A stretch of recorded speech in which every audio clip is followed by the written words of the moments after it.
What's up, ladies and gentlemen? Omni-sensei here with What if IZUKU awakened an OP HAKI Quirk? HAKIMAN Deku. Part 1. If you enjoy this type of content, please Detroit smash the like button. Subscribe to the channel if you haven't already done so. Remember to check out the original story linked in the description. Without further ado, let's get into the legend of a conqueror hero.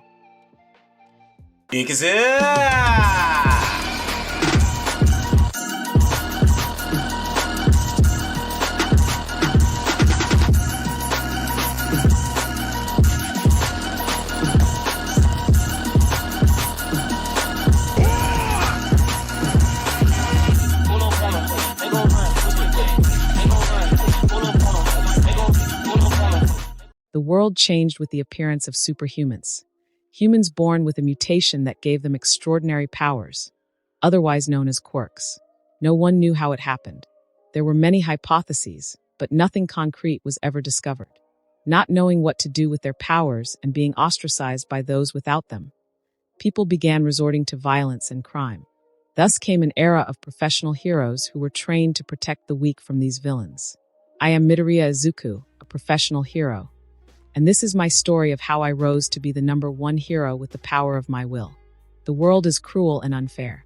Not everyone is born with power to boast about, and in my opinion, it was wrong to oppress the weak. That's what I was trying to say back then when I saw my childhood friend, Bakugo Katsuki, bullying a child. It's really cruel to do this, Kakin, I told him, with my eyes tearing up, my body trembling with fear of being beaten by Katsuki. I knew I was weak, but I couldn't stand aside and watch my friend bully some kid. I won't let you continue without doing anything. Katsuki, who used to be my childhood friend, walked up to me, with his 2 goons behind him, using his quirk between his hands to instill fear in me. What are you gonna do? You don't even have a quirk. You are a good-for-nothing, a Deku. That's right, my quirk hadn't appeared at that time. I think I should be somewhat thankful to him. He pushed me far enough for my quirk to appear right when his flaming palm was about to hit my face. All I could think of was preventing the kid behind me from being harmed. I felt a strange power well up inside me, and I yelled at Katsuki to stop. Then it happened, as if time had stopped and the world had lost all its color and turned gray. Like a wave, the power rushed outwards and knocked everyone out, with Katsuki stumbling away from me, his legs trembling and his eyes wide, filled with fear. Strangely enough, the kid behind me wasn't affected, and we took that chance to get away. That was 10 years ago. After that day, Katsuki maintained his distance from me, and we drifted apart. Our parents tried to mend the relationship, but they failed in doing so. I hated him for his continuous bullying of the weaker kids and intervened whenever I could. As for my quirk, it took me a whole year to figure out what it was and how it worked. Willpower. That's what I named it after much discussion with my mom about not naming it as Super Mighty All Might Power. Yeah, it's embarrassing now that I think about it. Nevertheless, basically my quirk offered th. Boom, what's that?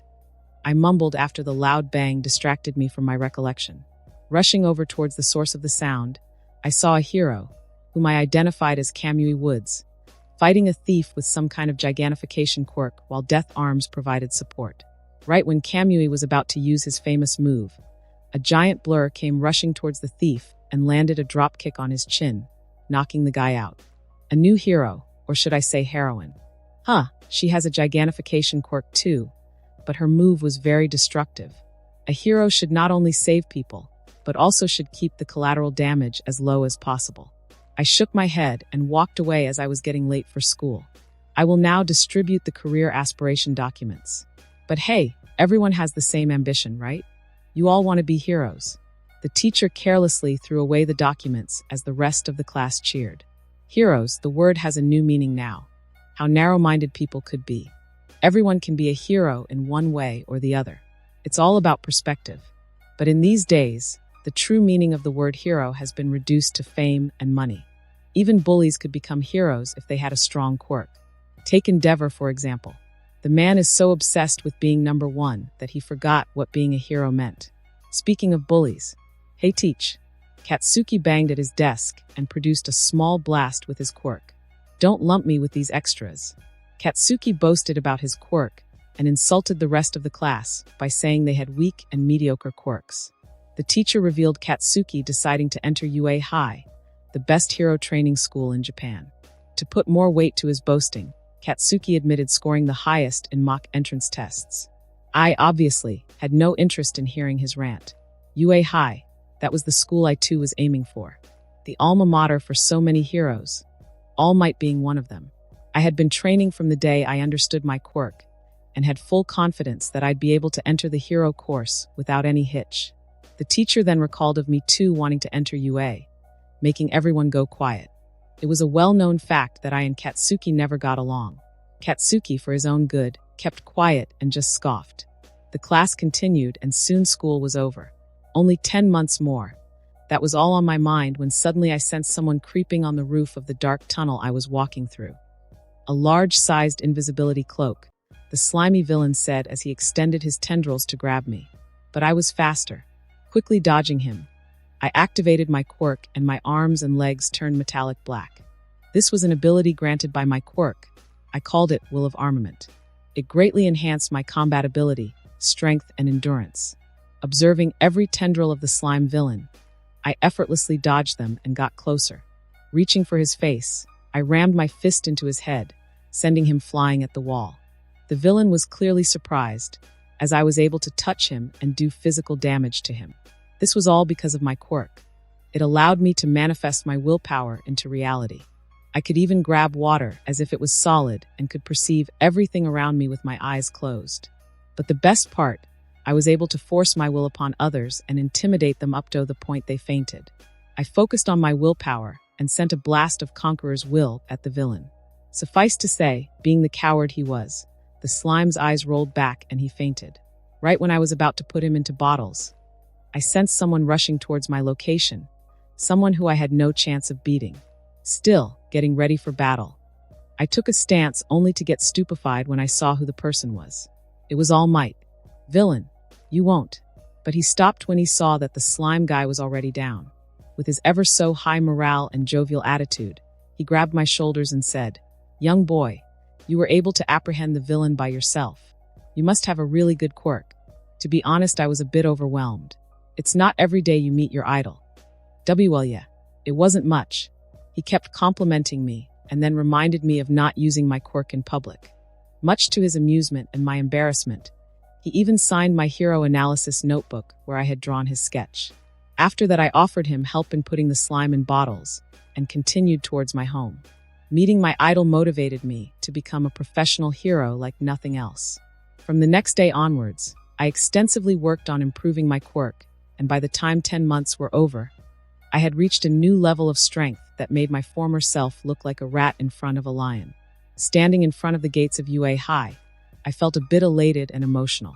Long years of training and pushing myself much beyond what I could handle, I was finally just one step away from entering the world of professional heroes. Taking a deep breath, I took a step forward. I immediately sensed Katsuki approaching the gates behind me, and he rudely nudged my shoulder with his. Without sparing a glance, he trudged forward, scowling at everyone in his path. Shaking my head at his shenanigans, I quietly made my way into the hall, only to be seated next to him. We didn't talk with each other at all, but I could feel him glaring at me for all the time we were there. A tall boy with spectacles interrupted present Mike, who was giving instructions about the practical test. It seemed the boy was quite impatient. Maybe the nerves were getting him. It was a good thing I and Katsuki were in different testing areas. I didn't want to deal with him during the test. I could see those around me doing everything to keep themselves calm. Taking a deep breath, I closed my eyes and focused on my quirk. And start. I heard Present Mike speak and immediately activated my armament ability on my legs before running towards the simulation area. I guess the others were startled by the sudden command, given that Present Mike just told them about there being no countdowns in real battles. A two-pointer came out of an alley and pointed its weapon at me. Lunging at it, I landed a spinning kick at its head, making it explode as my leg continued to crush it like a can of soda. Those things had a really weak armor. Finishing it off, I resumed running to look for more targets. I kept scoring more points, and by the time Present Mike yelled out, 2 minutes left, I had already scored around 85 points. That's when the observers decided to add some spice into this otherwise simple exam. a zero-pointer suddenly appeared from a building. The destruction it caused was immense. I shuddered thinking about the fatalities it could have caused if this was a real-life situation, with all the rubble falling around. Everyone around me began running away as it did not give them any points. How very heroic. There were some hero aspirants near the building when the zero-pointer appeared, but no one batted an eye. I immediately ran forward and looked for anyone who needed help. I sensed someone fallen on the ground and quickly rushed towards them. A girl was trapped under a slab of concrete. Quickly, I grabbed the slab and yanked it away, freeing the girl's ankle. "Are you okay? Can you run on your own?" I asked urgently. The zero-pointer was closing in towards us. I tried to find anyone else trapped nearby with my will of observation, but I didn't find anyone else. The girl frantically shook her head. "I think my ankle is broken." I grunted and picked her up in my arms. Running as fast as I could, we managed to get out of the zero-pointer's range. That's when the proctor yelled time up. I saw Recovery Girl coming towards us as she distributed gummy bears to everyone. She asked me if I was injured anywhere, to which I said no. With my armament, I was able to crush the bots like paper. As she healed the girl who I had saved, I decided to leave and tell Mother about my test. It took 7 days for the result of my entrance test to arrive. The waiting was getting on my nerves. I knew that I did well in the test, but it was still unsettling. While sitting at the table, I ate listlessly. I didn't have the mood to be energetic. Suddenly, the doorbell rang and my mom came rushing towards me. IZUKU. It's here." Feeling relieved, I, along with Mom, opened the letter only for a holographic device to drop from inside. When I activated it, I was startled to see my idol appearing, telling me the result for the exam. "Ha ha ha, young Midoriya, you scored excellently in written exam. As for the practical exam, you scored 85 villain points, which is the highest score in practical exams. Congratulations, young Midoriya. Welcome to your hero academia." I hugged Mom as we cried, happy that I finally got accepted. I was one step closer to achieving my dream. I wore my new school uniform, excited about being one step closer to being a professional hero. Just as I was about to reach for the doorknob of my house, my mom called out for me. "Izuku, did you get your phone?" "Yes, Mom." "Handkerchief?" "Yes." "Water bottle?" "Yes." She smiled and looked at me, her eyes full of love for me. "I'm proud of you, Izu. You're really amazing." I was so lucky to have a mother like her. She had been there for me through thick or thin. She never let me feel the absence of my father, who had been working overseas so that his family could live a fulfilling life. Even though he rarely visited us, I was happy he was there for us. I grabbed Mom into a hug and pecked on her cheek. "You are the amazing one, Mom. Love you, bye." As I stood before Class 1A's door, I wondered how my classmates would be. In all that excitement, I forgot about something, or more precisely, someone, and I was reminded of him when I entered the classroom. Bakugo Katsuki, the bully of my school, and the one person who I didn't want to see for the rest of my life. "Please remove your legs. It is disrespectful to your fellow students and to the people who made this table," said a tall blue-haired boy, almost yelling. Katsuki smirked. "And why would I do that? Who the heck are you anyway? What middle school are you from?" The boy adjusted his spectacles and replied primly, "My name is Ida Tenya. I'm from Somei High." Katsuki scoffed. "Somei, huh? You're a shitty elite then." The boy looked so scandalized that if I didn't know any better, I'd have thought of him being a second-rate actor. "You must not use such language." To much of my displeasure, the boy's attention was diverted towards me. "It's nice to meet you. My name is Dash. I know, I heard you earlier." I stopped him as I was taken aback by the way he walked up to me. Maybe he had watched too many movies having robots. The dude was really uptight. "I must applaud you," he continued. "You were able to see the hidden purpose behind the test. That got me confused. There was a hidden purpose. What hidden purpose are you talking about?" Before he could continue, he was cut off by a girl's voice. "Hey, it's you, the curly-haired guy." Turning around, I was able to recognize who the girl was. It seemed that she managed to get accepted, despite of getting injured badly at the end of the exam. "Ah, yes. Seems like you managed to make it through the exam too. How's your ankle?" I knew it would have been healed already, but it was common courtesy to ask. She rubbed the back of her head as she joyously replied, "It's fine. Thank you for saving me back then." "Ah, there's no need to thank me. I did what any hero would do." The girl bobbed her head. "Yes, you were so awesome. You ran so fast and threw that slab away like nothing. You must be really strong. I'm Uraraka Ochako, by the way. Nice to meet you." The girl, now introduced as Uraraka Ochako, was really an endless bundle of happiness. I could see her smile visibly getting wider as we talked. I sensed someone creeping out of something right outside the door. When I was about to inquire, the person entered the classroom and spoke. "If you are here to make friends, then go somewhere else." We quickly settled down as it was quite clear that our homeroom teacher had arrived. "It took you 8 seconds to settle down," he continued in a really unmotivated manner. "I want all of you to get dressed in your PE uniforms and be ready for your quirk assessment test." Okay, that was strange. Wasn't there usually an orientation at the beginning of a school year? Perhaps many of my classmates shared that thought as Uraraka asked our teacher the same question, to which he answered dismissively. "You are here to become heroes, and heroes don't have time for formalities. Now get moving." Well, that sated our queries somewhat. Shrugging, I got up from my seat and left the room with the rest of my classmates. It was time for quirk assessment, whatever he meant by that. Arriving at the school grounds, we made a group and waited for instructions. You kids have been doing these physical tests since junior high too, right? Physical fitness tests where you weren't allowed to use your quirks. The country still uses averages taken from results from students, not using their quirks. It is not rational. Well, the Ministry of Education is procrastinating. He then looked towards me. "Midoriya, you finished at the top of the practical exam, right? In junior high, what was your best result for the softball throw?" Aizawa asked. 133 meters, I replied. "Then, try doing it with your quirk," Aizawa said as he threw a softball towards me, which I caught with ease. "You can do whatever you want as long as you stay in the circle. Hurry up, give it all you've got." I walked to the circle as I began stretching to loosen up my muscles. I then covered almost the entirety of my body with armament, focusing on the muscle groups that would help me put maximum force into my throw. I could feel the wind blowing in rhythm with my armament as it rippled around my body. Stomping my left foot forward, I swung my right arm in an arc and released the ball at an angle that promised maximum distance the ball could cover. Breaking the sound barrier, the ball flew at blinding speed and kept going beyond what our eyes could see. "Know your own maximum first," Aizawa said as the device in his hand measured the distance. "That is the most rational way to form the foundation of a hero." He held up his phone as it read 5,396 meters. Class 1A gasped in shock. 5,400 meters? "Seriously?"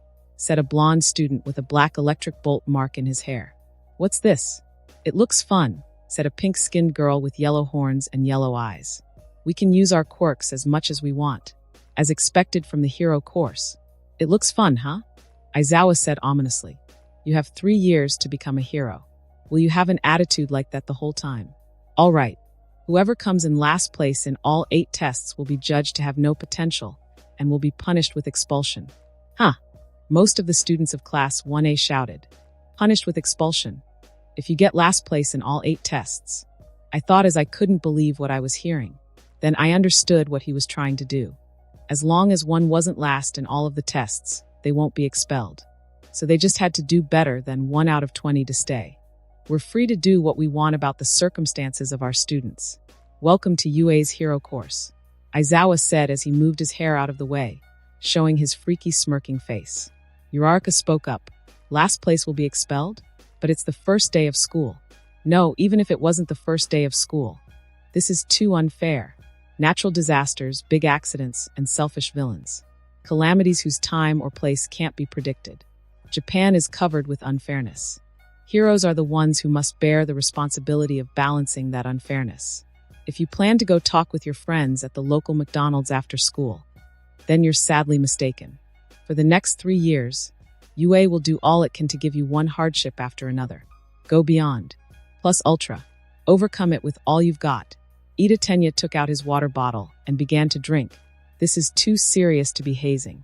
However, this is the best of the best. There is no choice but to do it. Oh, I can't wait to blast everything in my path." Bakugo thought, "All right, demonstration is over. The real thing starts now." Test 1.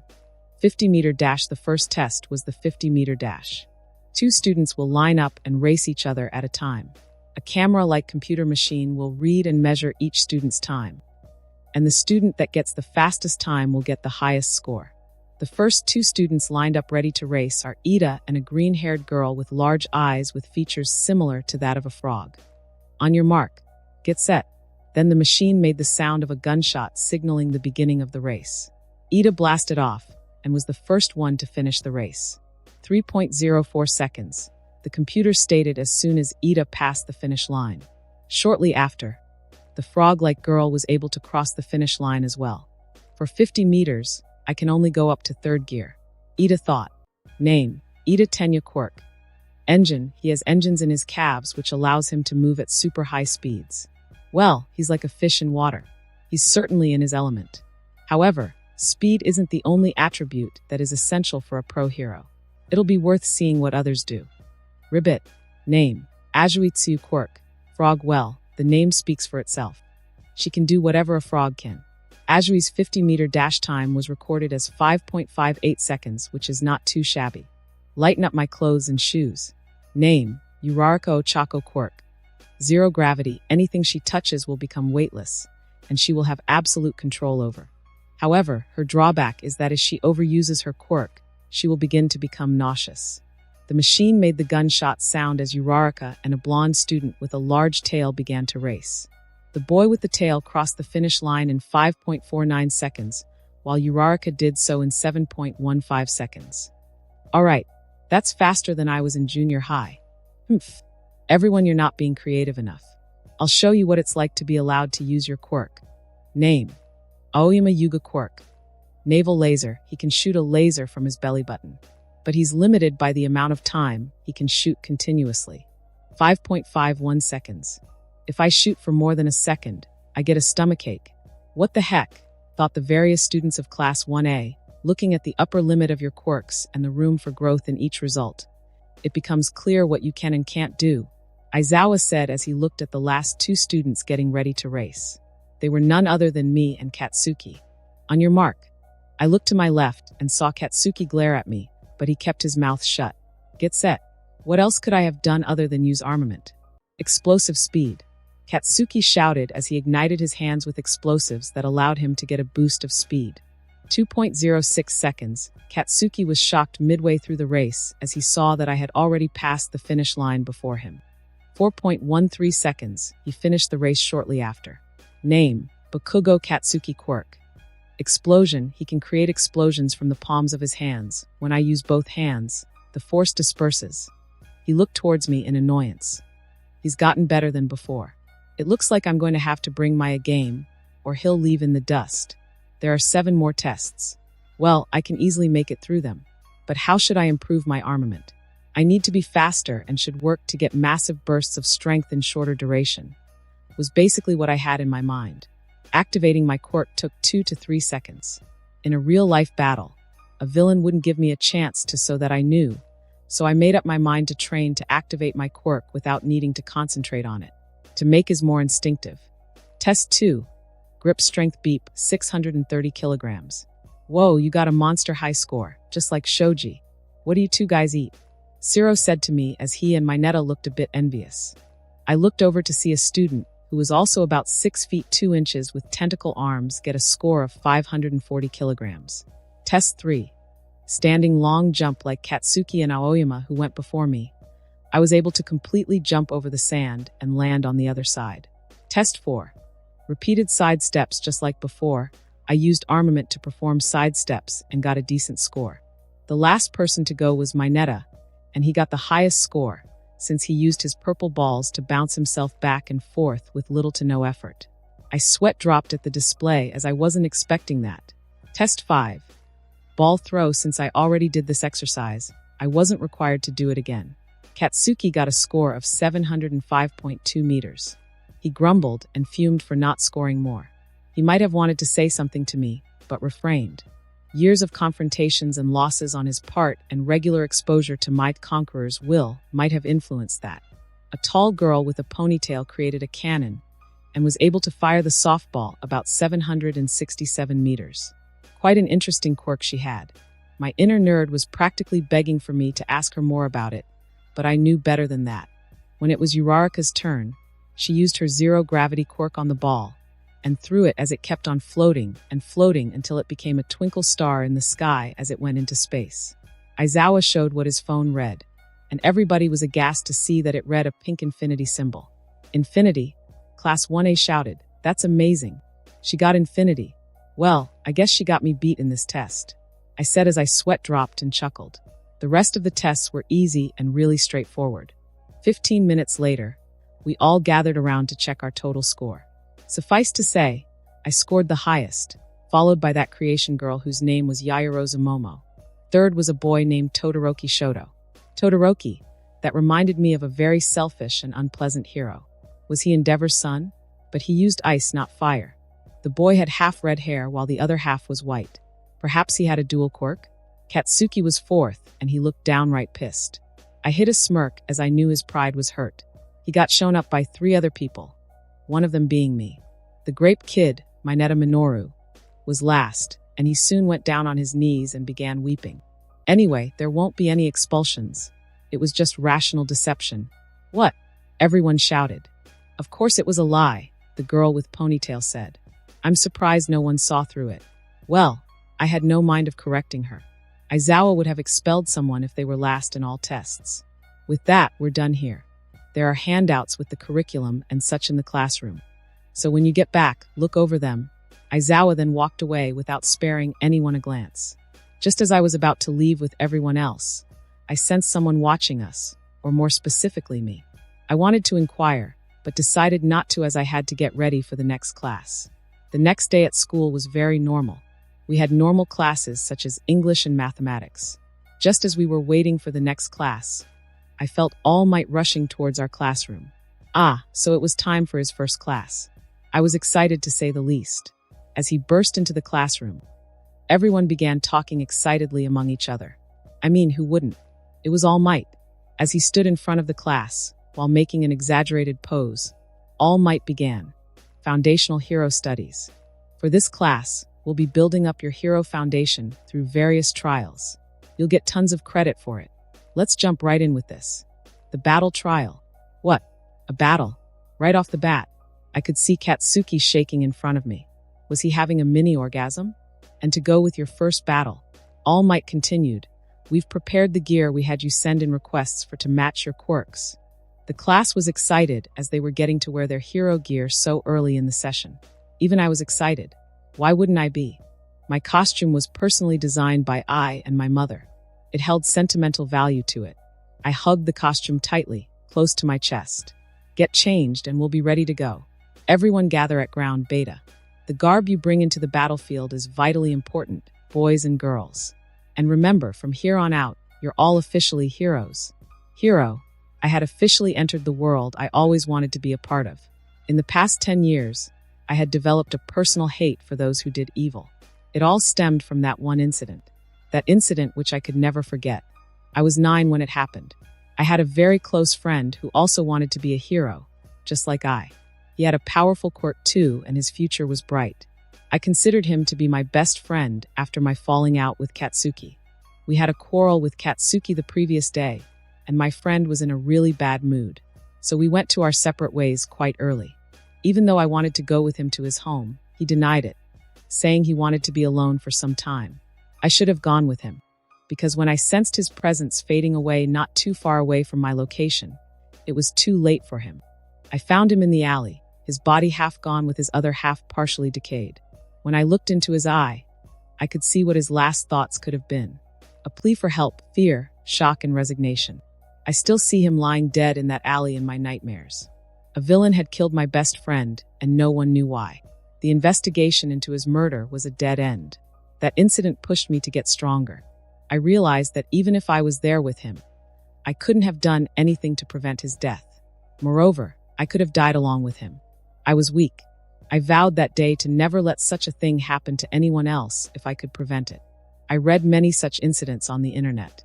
The villains killed as they pleased for their own wicked schemes. Some got caught while some roamed free, spreading terror among those who couldn't defend themselves. Every time my mother went out to buy groceries, I used to get scared, thinking if she'd come back alive or not. My thinking may be flawed, but I wanted to create a society free of such twisted beings. They were animals who deserved to be caged in prison. I swore that day, the day I lost my friend, I'll be the bane of the wicked. I'll become the hero who would make those villains tremble in fear. Every murderer or thief would think twice before committing a crime. Their only safe haven would be the prison. I got up from my seat and followed my classmates to the changing room. My hero gear included a black spandex with white strips running down the sides of its arms and legs, and a stylish and flexible gray-colored Kevlar vest worn over it. I had 2 white-colored gauntlets that covered my forearms and elbows. On my legs, I had shin guards and knee pads and red combat boots. I had a gas mask made of a special alloy that covered the lower part of my face. It had a grin etched over it that made me look a little intimidating. As I entered ground beta, I could see the variety of costumes my fellow students wore, from a full-body armor as that of a knight to a very revealing costume that left little to the imagination. Seriously, how was the girl able to keep a straight face among all those stares? Even Katsuki was taking glances at her. And here I used to think he was asexual. Well, I silently applauded her for her fortitude and nodded towards her, which she saw. And by seeing her expression, I could guess she got what I was trying to convey. That was when a blushing Uraraka, that girl I saved in my entrance test, jumped right in front of me and said, Midoriya-kun, cool costume. It looks really practical. What was the word for it? Nice, yeah, it was nice to see her bubbly self around. Her personality was quite refreshing. So was her costume. I was not a pervert, but that didn't mean I didn't appreciate the beauty of the fairer sex. Uraraka's costume was skin-tight, and it highlighted her curves in a very good way. I looked at her and said while smiling, not at all in a creepy way, "Thanks, I came up with the design with my mom's help. Your costume is good too, and by the looks of it, you tried to emulate another hero's costume, right?" Her blush intensified, and she replied while rubbing the back of her head. Seemed like she did that a lot when she was being complimented or felt embarrassed. I wish I'd drawn my request sketch a little better. It came out to be a little puffy. It's embarrassing. And yeah, I wanted to look like 13's costume. He's my favorite hero. I just nodded my head and kept my encouraging smile, not wanting to make her feel uncomfortable. A little midget wearing a diaper with balls growing on his head said something about heroics being the greatest, but I ignored him. He was a damn pervert. There was no need to indulge him. An overly formal voice came from a student wearing a full body armor. "Sensei, regarding the performance ground we'll be using, is it the mock city from the entrance exam?" That was Ida Tenya. His costume looked like that of Ingenium. Perhaps he was related to the hero. Their quirks are almost similar too. You'll see, in fact, take 2 steps forward and you'll be there. This will be an indoor battle trial. Villain cleanup is usually seen out in the open, but statistically, the better part of it is an indoor job. Most acts of villainy are committed indoors. Imprisonment, house arrest, black market, in this hero-saturated society. Why? Any villain with intelligence is lurking in the shadows. For this test, you'll be separated into hero and villain groups. For a 2-on-2 team battle. A 2-on-2 battle, so we'll be paired with each other, randomly? Oh, somebody asked the same question. Well, All Might answered it, and it made sense. Pairing up with someone random in hero business was quite common. He explained to us the rules from a small piece of paper, and then we were asked to draw lots. I ultimately got paired up with Uraraka and Team A. Wow, we must be linked or something. Pleased to have you. I just decided to go with the flow. Yeah, it must be fated. And the first 2 pairs to do combat will be, Team A will be the heroes. Team D will be the villains. It was I and Uraraka versus Katsuki and Ida. I glanced at Katsuki and found him glaring towards us with anticipation. I couldn't really put the fault with him. He had never won against me before whenever we got into squabble or even a fight. Katsuki was a very competitive person, and he loathed even the thought of losing. As we went to the building, I looked at Uraraka and asked, "Okay, I want to know what your quirk does and we'll plan accordingly." Uraraka perked up and replied, "Well, my quirk is called Zero Gravity. Whenever I touch something with all my fingers, I can remove the effect of gravity on them." That was quite an interesting quirk. Wow, your quirk is really awesome. You could use it to save people during disasters like earthquakes or landslides. Is there any weight limit beyond which your quirk doesn't take effect? A little flustered at being complimented, she replied, "And no, I haven't found a limit yet, but I haven't tested it on things heavier than a truck." Although for a heavier object, the time I can keep the effect of gravity away decreases. I looked at the building in front of me and immediately formulated a plan to win. It would be easy if Katsuki came after me, but if he went after Uraraka, I'd have to intercept him. Uraraka was not ready to face that explosive shit brain. As I finished explaining my plan, we heard All Might's voice in our ears. Trial of indoor battle, start. We trudged through the hall on the ground floor, silently moving towards the stairs. I could sense Katsuki coming down from the 5th floor. Nodding to Uraraka, I signaled her that Katsuki was approaching. We waited for him to turn around the corner when I ambushed him with a quick backhanded strike on his face. I sent him tumbling across the hallway while Uraraka took the chance to run up the stairs. You haven't learned anything about my quirk, have you, Katsuki? Spitting out a small amount of blood, Katsuki got up and grinned. Yeah, I kind of forgot you could sense your surroundings. But it doesn't matter. I'll beat you this time and show you that I'm better than you. You hear me? Ever since you got your quirk, you've been an obstacle in my way to become top hero. I'll show you that you're just a pebble for me to crush under my feet, Deku. Again with that flawed mentality. It didn't matter if you were the top hero or just some hero who no one knew about. That was not the point. What mattered was the principle behind what a hero truly was. But Katsuki never understood. You'll never beat me. For such a selfish reason. You'll never be a good hero, Katsuki.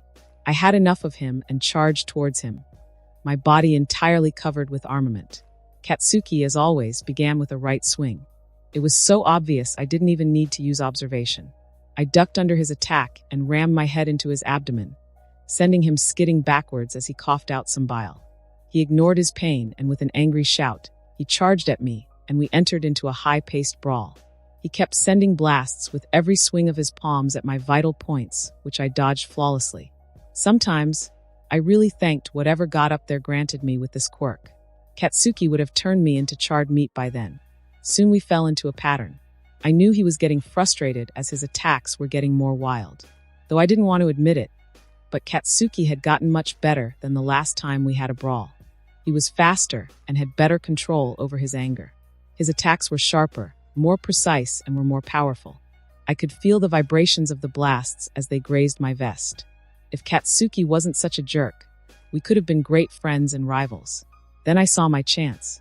One of his swings went wider than it was meant to, and I immediately responded with a spinning heel kick to his chest, sending rolling on the ground. I didn't want to hurt him a lot, and I could see that he was in immense pain. Even though I wasn't as strong as All Might, my punches and kicks packed quite a lot of power behind them. If I wanted to, I could break every bone in Katsuki's body without putting much effort. I ran towards his fallen form and quickly bound him with capture tape. Immediately, I heard All Might's voice from my earpiece. Bakugo Katsuki captured.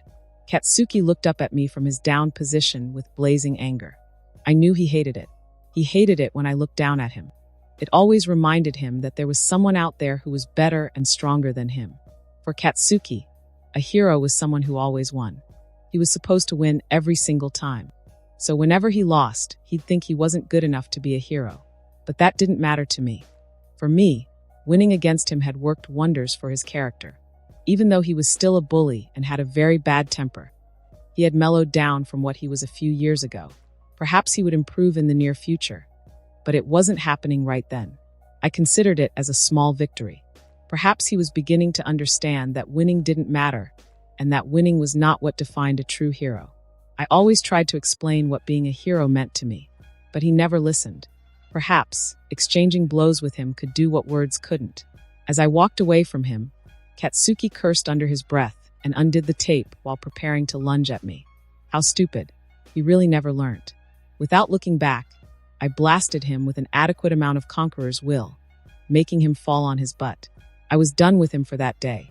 There would be many opportunities for us to fight it out, but he had to accept his loss. I made my way towards Uraraka, who had been hiding near the door of the room where the faux weapon was located. Ida was making exaggerated poses and oaths about doing his best at being the villain. It was quite funny, and I tried hard not to laugh. But Uraraka didn't have that much control, and she giggled. Well, outlocation was exposed. There was no other choice but to attack.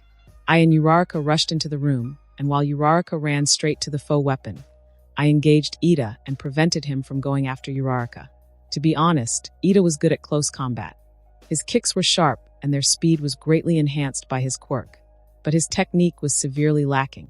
I was easily able to discern the flaws, and within a few seconds, I pinned him on the floor, and before he could free himself from my hold, I tied the capture tape around him. Meanwhile, Uraraka managed to touch the weapon by the time I subdued Ida. It was our complete victory. Team D captured. The hero team wins. We won Midoriya-kun. I smiled and clapped my hand with hers. As Ida undid the capture tape, we tried to console him, though he wasn't too depressed. Both the teams were practically uninjured, with Katsuki suffering from minor bruises on his chest and face. In the observation room, everyone approached me and gave a pat on my shoulder. You were really manly. Midoriya, you were like a pro kung fu master. You were really scary. Isn't my cape shiny? When everyone calmed down, All Might addressed us. Well, I'd say the MVP of this battle trial is Midoriya. There was no disputing that conclusion. We had won, and I played a major role in our victory. As the battle trials continued, I kept a close eye on Katsuki as he observed how other teams won their battles. There were some good battles, some heavily one-sided and some downright waste. But as Katsuki watched, his ego took harsh blows. There were students other than I who could have defeated him. There were students who were better than him. That was good. It was a positive sign. It showed that he was maturing, though very slowly, but he was. With a quirk like his, Katsuki could become a very strong hero. If only he applied himself the right way. He looked towards where I stood, and our eyes met. His eyes momentarily widened before he turned his head away and refocused to the screen. I didn't know what was going on in his brain. Only time would tell. Later that day, I confronted him at the school gates. Katsuki, I wanted to talk to you. He didn't reply, just turned around and looked at me. He had tears in his eyes. I was a little shocked. That was the first time I saw him vulnerable. I looked into his eyes and said, I hope you understood what you've been doing so far was wrong. I never wanted to show you up. To be honest, I used to admire you. I don't know what went wrong, how you turned out to be like this, but I want to see that same Katsuki I used to call my friend. If you'd allow me, I'd like to be your rival. Katsuki glared at me and replied, Rivals are those who are equals in power. Right now, you are stronger than me. But just you wait. I'll get stronger than you. And that half-and-half guy. Even that girl with ponytail. I'll show you all. I'll be a great hero. Better than you could ever be. Having said his piece, Katsuki turned around and stomped out of the school gate. I sighed in relief. Good, he wasn't broken by his defeat. And he didn't rant about becoming the top hero. He was aiming much higher than just the top. He was improving. Soon I was joined by Uraraka and Ida, and we walked together to the subway station. From the corner of my eye, I could see All Might smiling. Young Midoriya, I was worried about young Bakuga being affected by today's events. But you took care of it, even though you have some form of enmity with him. Perhaps you are the one, my successor, the next symbol of peace. The next day when I arrived at the school, the gates were crowded by the media personnel. I could see they were stopping every student and asking them about All Might. Well, I had nothing to say about him, so I just walked through the crowd without giving any comment. The day started with Aizawa-sensei addressing us about the battle trial. His review was positive, though he did reprimand Katsuki for trying to attack me from behind. Now on to the homeroom business. Sorry for the sudden announcement, but today... Oh, I could feel the tension among the students when Aizawa-sensei deliberately took that pause. I bet he was having fun looking at our panic-stricken faces, the dry-eyed bastard. You pick a class president. Such a normal school-like thing. Well, what could one expect? In a class full of hero aspirants, everyone would want a leadership role. I want to be the president. Let me do it. The position was made for me. In my administration, girls will have to show 30 centimeters of thigh. Freaking pick me. In a school like UA, the position meant leading the group. A position befitting a top hero in making. Leading the many is a task of heavy responsibility. Oh, who wouldn't recognize that usual uptight and formal tone? Ida continued, but ambition does not equate to ability. This sacred office demands the trust of its constituents. If this is to be a democracy, then I put forward this motion that our true leader must be chosen by election. Class 1A shouted in unison. This is just a classroom, not Congress. Tsuyu Ajui objected to Ida. But Ida, we haven't known each other long enough to build any trust. And everyone will just vote for themselves. Ida cleared his throat and replied, "That's precisely why anyone who manages to get multiple votes will be the best suited individual for the job. Will you allow this, sensei?" Aizawa-sensei squirmed in his sleeping bag and replied, "However you do it, just make it quick." And so we casted the votes to choose our class president. I had a person in mind who I thought was a perfect blend of being responsible, cool, and intelligent, fit for the job. In the end, I got 2 votes while Yorozumomo got 3. Ida got 0 votes, and it was quite surprising as he was the most vocal about it. Katsuki looked back at me and glared. I just raised an eyebrow and he turned away, grumbling under his breath. I was chosen as the vice president of the class. Later that day in the cafeteria, I and some of my classmates were having our lunch as Ida explained to us about his family history. Suddenly, the warning alarm sounded and an announcement was made. Security level 3 has been broken. All students, please evacuate in an orderly fashion. Everyone immediately started evacuating. Only not in an orderly fashion.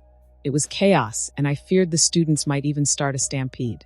Inside the corridor, I was trying not to get crushed between the students. I suddenly had an idea in my mind and looked around to find someone. I immediately spotted Yayarozu and yelled to her, "Can you make a megaphone for me?" She nodded and created one for me. I released a blast of Conqueror's Will, enough to pacify the panicked horde of students. When everyone was quiet, I yelled into the megaphone, "Calm the hell down. Look outside the window. It's just the media. This is UA, not a bloody fish market, so behave like a proper UA student should. Get all the injured to Recovery Girl and start moving in an orderly fashion, as was announced." Suffice to say they listened. I could hear some embarrassing whispers among the upperclassmen. Ida was trying to reprimand me for my language, but what could I say?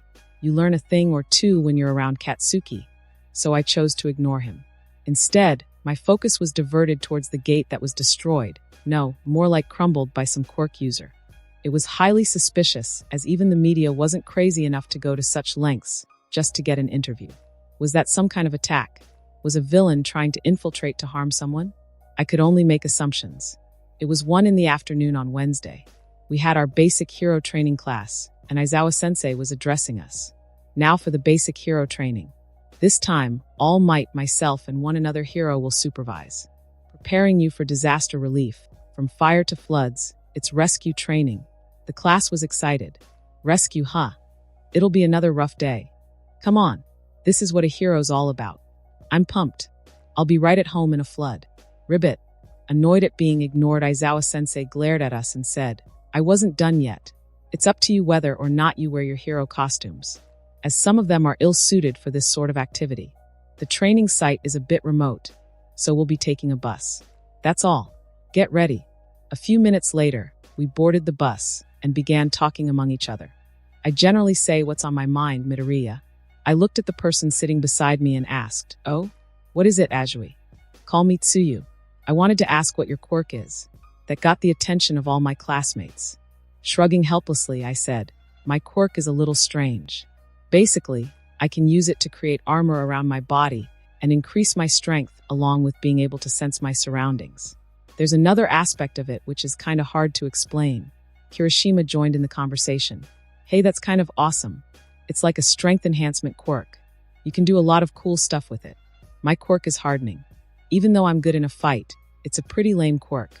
That was not a nice attitude to have about his quirk. Every quirk was awesome in its own way. So I smiled and said, "I think it's pretty neat though. Your quirk is more than enough if you want to go pro." After a small light-minded discussion about cool quirks and mocking Katsuki for his temper, we reached our destination. I marveled at the huge facility as we entered it. The size of it was enormous. Standing at the gate, we were greeted by the 3rd hero who was supposed to supervise us. There's the flood zone, landslide zone, conflagration zone, etc. Every disaster and accident you can imagine. I built this facility myself. I call it the Unforeseen Simulation Joint. It was the Space Hero 13. Uraraka was especially excited to see her idol hero. It was kinda cute to see her jumping on her feet as she fangirled at the hero. Aizawa-sensei looked around and spoke to the Space Hero 13. "Where's All Might? I thought he was meeting us here." "About that, senpai," 13 whispered the rest to Aizawa-sensei. It was such a low whisper that I couldn't discern what he was saying. "So be it. Let's get started." After 13 explained how his quirk was very dangerous, but he used it to save lives, I was filled with a new sense of admiration for him. Suddenly, I felt a terrible presence in the middle of the facility. A black misty vortex appeared in the center of USJ, and a large group of men and women walked out of it, led by a man covered all over my hands. Their aura was very sinister and bloodthirsty, and I was pretty sure they weren't a part of our rescue training. I immediately turned to Aizawa-sensei and said, "Sensei, villains." Aizawa-sensei nodded back. I continued, "Could this be related to that security breach made by the media a few days ago?" "That is most probable, Midoriya. They breached UA's gates, and now they had appeared right in front of us in a secluded area, away from the main campus." As I spread my senses to the entire dome of USJ, I sensed villains present in each and every zone, perfectly comfortable in their environments. "It looks like a pre-planned appearance, Sensei. I can sense villains in every zone, and they seem to be enjoying their respective surroundings." His eyes hardened. Aizawa-sensei yelled to the class, "Huddle up and don't move. It's the villains." The man with hands covering his body spoke in a tone filled with controlled madness. "Where is he? We've come all this way and with so many playmates. All Might, the symbol of peace. Is he here? I wonder if some dead kids will bring him here." What we faced in the field was evil unleashed. Aizawa-sensei ordered us to escape to the bus with 13 while he rushed forward into the horde of those animals to buy us time. One of the villains laughed and ordered, "Ranger Squad, let's move." Aizawa-sensei undid his capture cloth and charged at the villains. Our intel said it was just supposed to be 13 and All Might. So who the hell is this? A dead fool then. But when the villains tried to use their quirk, they failed. Aizawa-sensei wrapped his capture cloth around two of the closest villains and tugged the cloth with force, making the villains smash into one another. "You dumbass. He can cancel out your quirks just by looking at ya. He's Eraserhead." A large villain with some kind of dupli arms quirk laughed. "He cancels quirks? Hee. Let's see if that works against heteromorphic types." But before the villain could attack, he was struck by a fist in his jaw, making a painful crunch sound of his jaw snapping into pieces. A cloth wrapped around his ankle. Aizawa-sensei pulled the cloth and sent the villain flying into others. "No, it doesn't," Aizawa-sensei replied as he ducked under a haymaker from behind. Yanking to his capture cloth, he wrapped it around the arm of the villain and slammed him into a pair of other villains, only against operative or transformative types. However, as he ran through the group of villains, he wrapped them in his capture cloth and made them collide with each other while throwing some others away in one fluid motion. Even though he didn't have a quirk that gave him better physical abilities, Aizawa-sensei was able to hold his ground against dozens of villains using his special capture cloth, and by the looks of it, he had years of experience in using it as a weapon. Guys like you tend to shine in close quarters combat, which is why I've got countermeasures for you. That villain with hands scratched his neck impatiently and said, "I hate pro heroes. Ordinary villains don't stand a chance against them." As we were making our way to the gate, a vortex similar to that which appeared in the center of USJ blocked our way. The villain materialized into a form of mist with yellow eyes. "I won't allow you to escape. Greetings. We are the League of Villains. Forgive our audacity, but today we've come here to UA High School, the bastion of heroism, to end the life of All Might, the symbol of peace." "They what? Kill All Might?" I looked back towards the plaza where Aizawa-sensei was fighting. Next to the hands villain, there stood a huge, grotesque-looking man with an exposed brain and a beak. His skin was dark violet and was riddled with scars. But when I tried to test his will, I found nothing. The villain had no will of itself. It felt like a mindless beast, ready to be released for whatever it was ordered. Its physique was that of a brawler, and it rivaled that of All Might. Was this their weapon against him? I recalled what comment the Hands villain had made when he didn't see his target among us. He was ready to kill us to provoke All Might to make an appearance. The mist villain blocking our way continued. We were under the impression that All Might would be here today, but it seems his schedule was revised? Well, no matter. My role remains unchanged. His role. There were villains scattered all over the USJ, in specific disaster zones that complemented the nature of their quirks. The villain in front of us had a warp quirk, and since all the villains had appeared at once in many different locations, he had the ability to warp multiple people to locations he wanted them to go to. They were willing to kill us. Villains in different locations. Warp Quirk. Kill us. Kill All Might. As realization dawned upon me, before anyone could react, I yelled, "Everyone get away from him. He wants to separate us." But Kirishima and Katsuki didn't listen. They decided to attack the mist villain, only for their attacks to pass through the mist without causing any damage to the villain. 13 immediately spoke, "No, get back. Both of you." I was a bit triggered when they ignored my warning. I might have been at fault for being overly angry, but the situation was dire. So I yelled with a bit of conqueror's will in my voice, "Back the hell down, you impulsive idiots." The villain yelled as he began spreading the mist towards us. "Begone. Writhe in torment until you breathe your last. Torment, breath our last." White-hot anger took over my senses, and I let go of my control over my will. Like a huge wave, my will spread all over the facility. Everyone came to a sudden halt. Then, one by one, the villains began falling down. Their eyes rolled back into their sockets as they fainted with my will conquering theirs. The mist villain was pushed back as his mist retracted back to him. Back in the plaza, the hands villain trembled with an emotion he hadn't felt for a long time. He felt fear making its way to his conscious mind. Katsuki looked back at me with eyes wide in surprise and a hint of fear. He had never seen me give in to my anger, except for that one time when he had overstepped his boundaries with bullying. I could feel my classmates shudder when the next few words escaped my mouth, my tone heated, filled with determination. "You villains follow your own twisted views and do as you please with killing innocents, justifying it with working for a greater cause. You infiltrate our school, threaten our lives, and have the gall to talk like you're in the right. Well, you aren't, and you won't succeed because, villain, I am here, and I won't let you have your way. So bring it." My classmates roared in unison and got ready to fight. 13 moved forward and patted my shoulder. "Nice speech, Midoriya. Let me take care of this one." He opened the tip of his index finger and allowed his quirk to suck in all the mist. But he made an error in his judgment. As he was absorbing the mist, a portal appeared behind him, making his quirk attack himself. 13's back was shredded as it got torn away and sucked in by his quirk black hole. With my body covered with armament, I rushed forward to attack the villain. The mist laughed. "I thought you were an intelligent one, but I guess I was wrong. Did you already forget physical attacks don't work against me?" As I was about to punch him, I smirked and replied in a frigid tone, "You villains with these kind of quirks sure do get cocky. As long as my will is stronger than yours, I can beat your ass up all the way to Sunday." His eyes were wide in shock, and a sudden sense of panic invaded his being when my fist connected with his face, and I sent him flying at the wall. Before he could get up, I was upon him and stomped my armament-covered leg on his torso. The villain gasped and screamed in pain. When I heard a sudden gasp from 13, my attacks faltered for just a moment. The villain took the chance to escape through a portal. I cursed under my breath. Looking back at my classmates, I saw their shocked faces. I didn't pay them any mind and went straight to 13, who was barely awake. After examining him for a moment, I looked at Ida and said, "Ida, you are the fastest among us. I want you to run to the main campus and inform the teachers about these villains." It looked like he wanted to say something, but when we made eye contact, he just nodded and ran out of the facility. Back in the plaza, Aizawa-sensei had resumed fighting the villains who managed to stay awake after I blasted the whole facility with my will.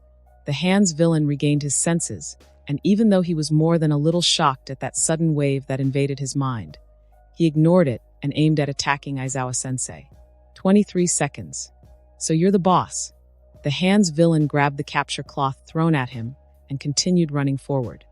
22 seconds. 21 seconds. As Aizawa-sensei got closer, he yanked at the cloth, and as the villain was pulled towards him, he elbowed the villain's abdomen in a quick and forceful motion. The Hands villain grumbled and said, "It's hard to tell when you're scamping around, but there are moments when your hair falls in front of your eyes every time you finish a move, and your max duration gets shorter and shorter." Sensei's elbow was grabbed by the villain, and he used his quirk on it. The sleeve crumbled away. The skin over Sensei's arm too began crumbling and decaying. "Don't overdo it now, Eraserhead." Aizawa-sensei spun around and clocked the Hands villain's face and freed his elbow. The other villains soon resumed attacking him, and he retaliated in kind. The Hands villain continued, "Your quirk, it's not good in long. Group battles, huh? This is different from your usual work, huh? You specialize in quick, sneak attacks. Yet you jumped right into this fight, hoping to make the kids feel safe? So cool. So cool. By the way, hero, I'm not the boss here. The huge beaked villain rammed into Aizawa-sensei and overpowered him with sheer strength. It slammed Sensei on the floor of the plaza and snapped his injured arm, after which he slammed Sensei's head into the floor. Meet the anti-symbol of peace, the bioengineered Nomu. My brain stopped thinking when I saw Aizawa-sensei bleed, his face buried into the floor as the huge villain called Nomu held him down. Sensei's arm was bent in the wrong direction, the skin around the elbow missing while the rest was flaky and falling apart. I looked at my classmates and saw similar expressions on their faces. Todoroki stepped forward and began making his way to the plaza without sparing a glance to any of us. When he was at the bottom of the stairs, he looked directly at me and spoke. "Are you coming or not?" With a determined look on my face, I nodded and said to my classmates, "Anyone who is combat ready and can inflict physical damage can come." I immediately covered my entire body in armament and pushed the ground below me with all the strength I could muster. Within a blink, I had my feet planted on the huge villain's chest, but he didn't even budge. I immediately flipped away from him and readied myself as the hand's villain ordered it to kill us. Nomu was fast, and his attacks were stronger than any I've ever faced. But that wasn't the problem.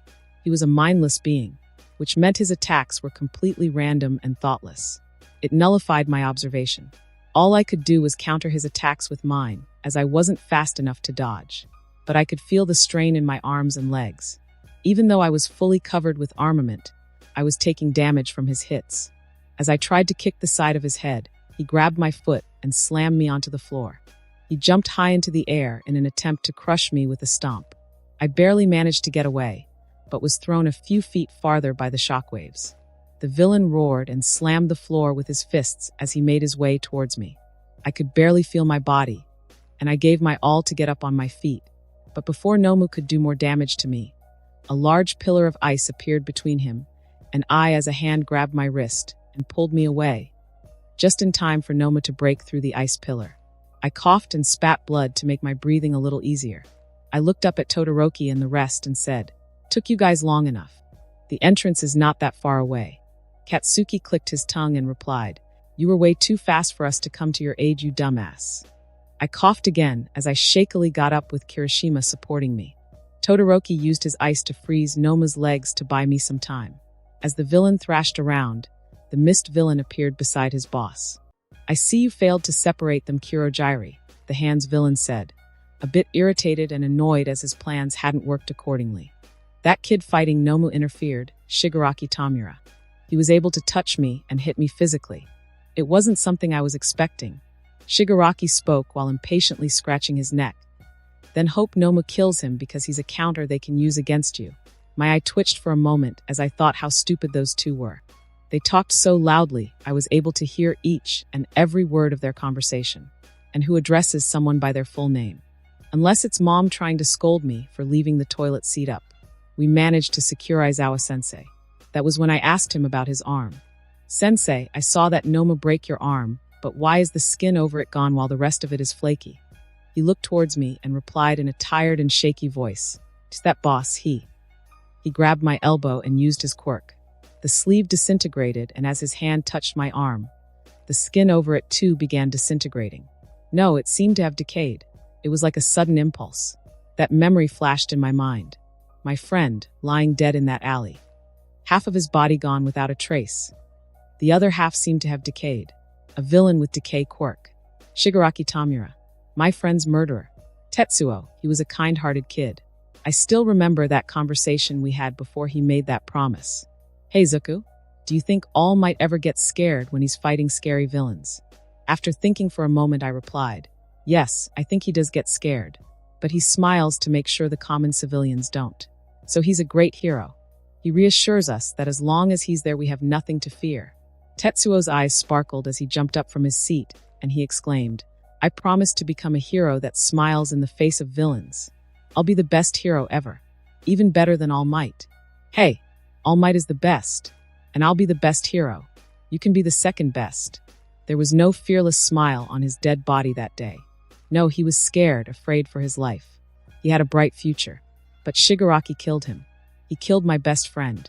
An emotion flared up from the depth of my being, one that I had buried deep inside my mind, never to be allowed to surface.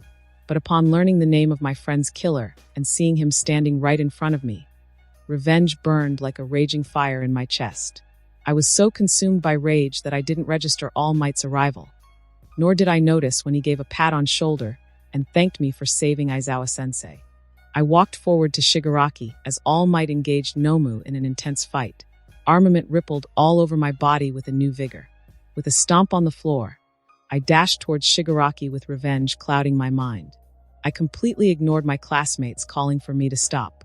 Shigaraki was caught off guard as my knee buried itself into his abdomen, sending him tumbling on the ground. The hands that covered his body detached from him, and I could see the madness burning in his eyes. He was a murderer, a psychopathic killer. There was no mercy for him in my mind. In a burst of speed, I grabbed his face in my palm and jumped high into the air.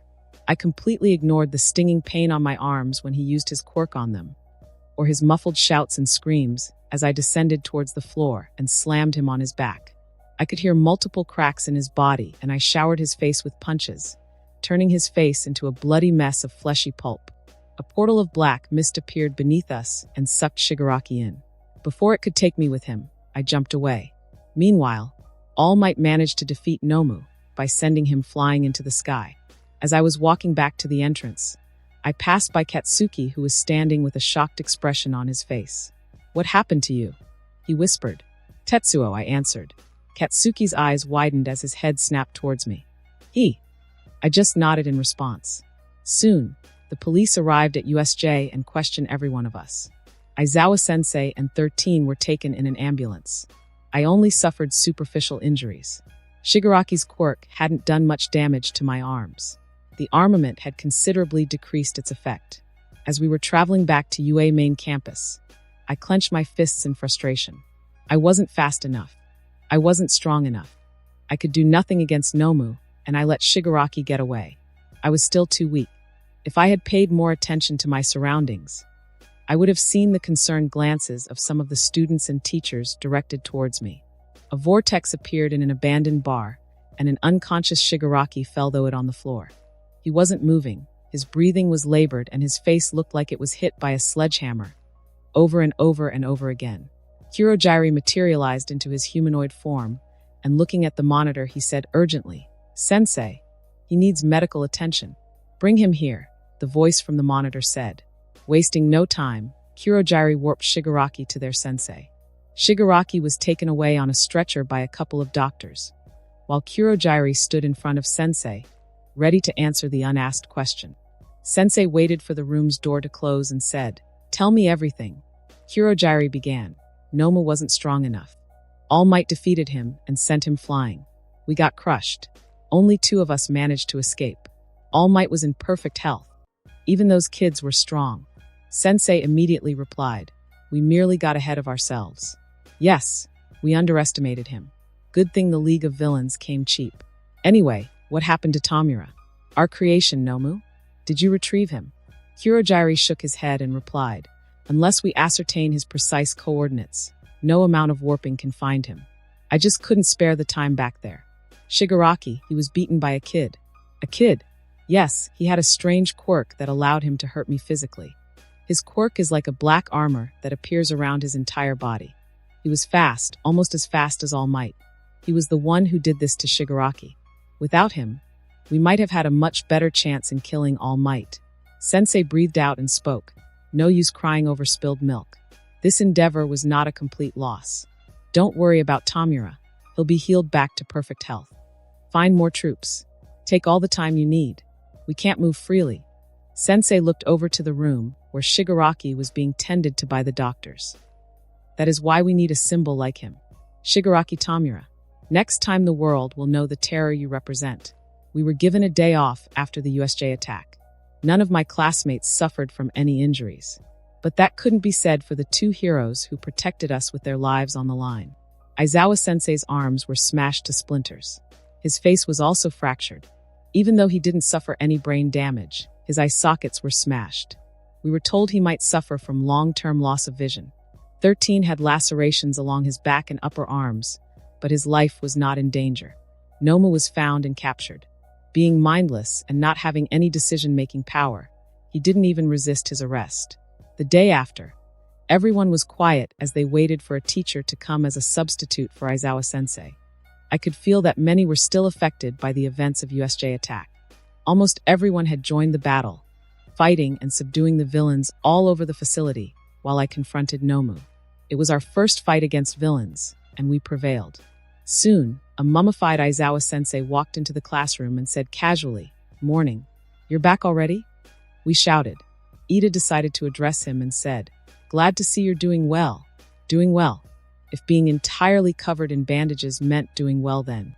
Aizawa-sensei wobbled to the teacher's podium and shakily began speaking. "My welfare isn't important, because your fight is not over." We tensed up. The memory of the villain attack was still fresh in our mind, and if there were more villains attacking. UA Sports Festival is fast approaching. This asshole. In the conference room in UA main campus, a meeting was being held about the recent villain attack. Every staff member was seated as Detective Tsukachi addressed them. The one called Shigaraki, his quirk allows him to disintegrate anything he touches. We've been through the list of men in their 20s and 30s in the quirk registry, with no luck. Nothing turned up on the Warp Gate quirk user, Kurojiri, either.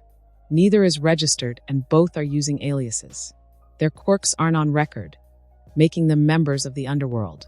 Snipe contemplated. "So you're saying we know next to nothing? I reckon we ought to learn fast, or the leader of those vermins, Shigaraki, his wounds will heal and he'll come back." "Leader," All Might thought out loud. "What is it, All Might?" All Might looked Nizu and spoke. "It's just that nothing about this feels normal. It was a very daring attack, and not just the meticulous planning." He started going on about some ridiculous ideology. And although he didn't say anything about his own quirk, he was shooting his mouth off, bragging about Noma's quirk, how he was the anti-symbol of peace. And when things didn't go his way, he started throwing a tantrum. That was when young Midoriya attacked Shigaraki and diverted the attention of Kurojiri from me, allowing me to defeat Nomu. "Well, I guess the whole thing with the quirks was meant to provoke me." Nizu immediately replied, "Even so, it seems incredibly foolish in a battle against heroes to reveal one's quirks and waste the element of surprise." All Might pointed out, spouting out a plausible yet diluted ideology, bragging about the toy he brought along and simple-mindedly thinking everything will go his way. If we think about how the attack was carried out, it seems clear that this Shigaraki character couldn't quite hide his childish nature. He does whatever he wants. He's a man-child, a kid with so much power. Tsukachi shuffled through his notes and began. "We apprehended a total of 72 villains at USJ the other day. They were all back-alley thugs, but the question is why so many of them would follow this man-child.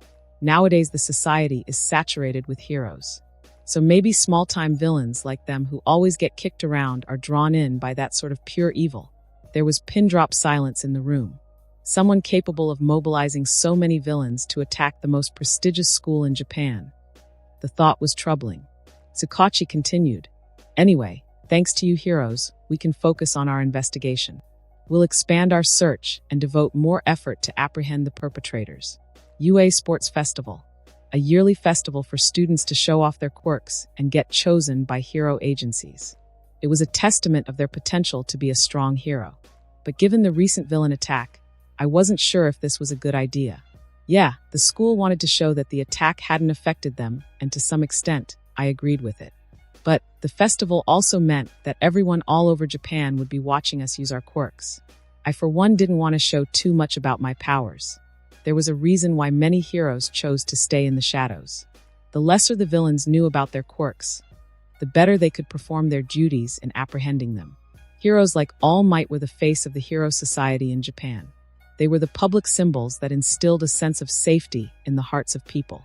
But what kind of hero did I want to be? Someone like All Might? Someone who filled people with hope? Or someone who resolved crime from the shadows, dealing with villains by using fear as a tool? Making the villains afraid of the empty streets where they once terrorized the civilians? A/N. If someone didn't get the reference, he's deciding whether to be like Superman or Batman. Later that day, as we were about to return to our homes, our classroom door was crowded by other first-year students. As I walked towards the door, I heard Mineta speak. There's no way out. What are they here for? Katsuki casually replied as he walked towards the door, scoping our competition. Duh, small fry.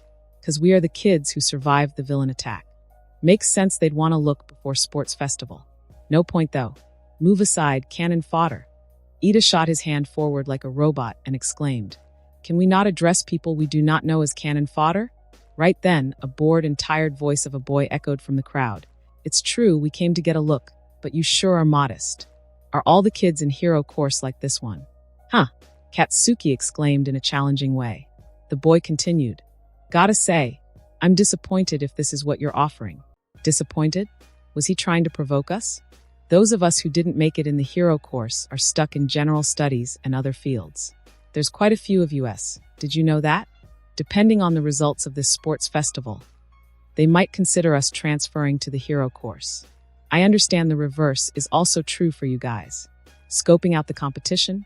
For a general studies kid like me, this will be the perfect chance for me to knock you off the pedestal. Consider this a declaration of war. Well, if he was there to provoke us, he had succeeded. Before he could walk away, I began. And as usual, I used my will to make everyone listen. Hey, wise ass.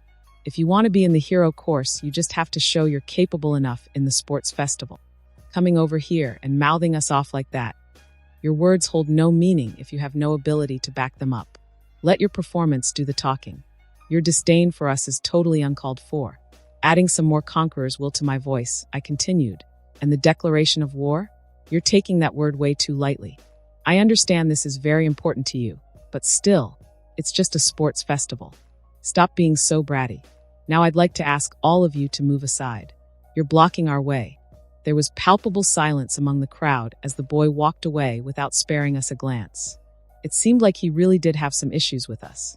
Even though their competitive nature was admirable, that didn't mean I'd just take their shit.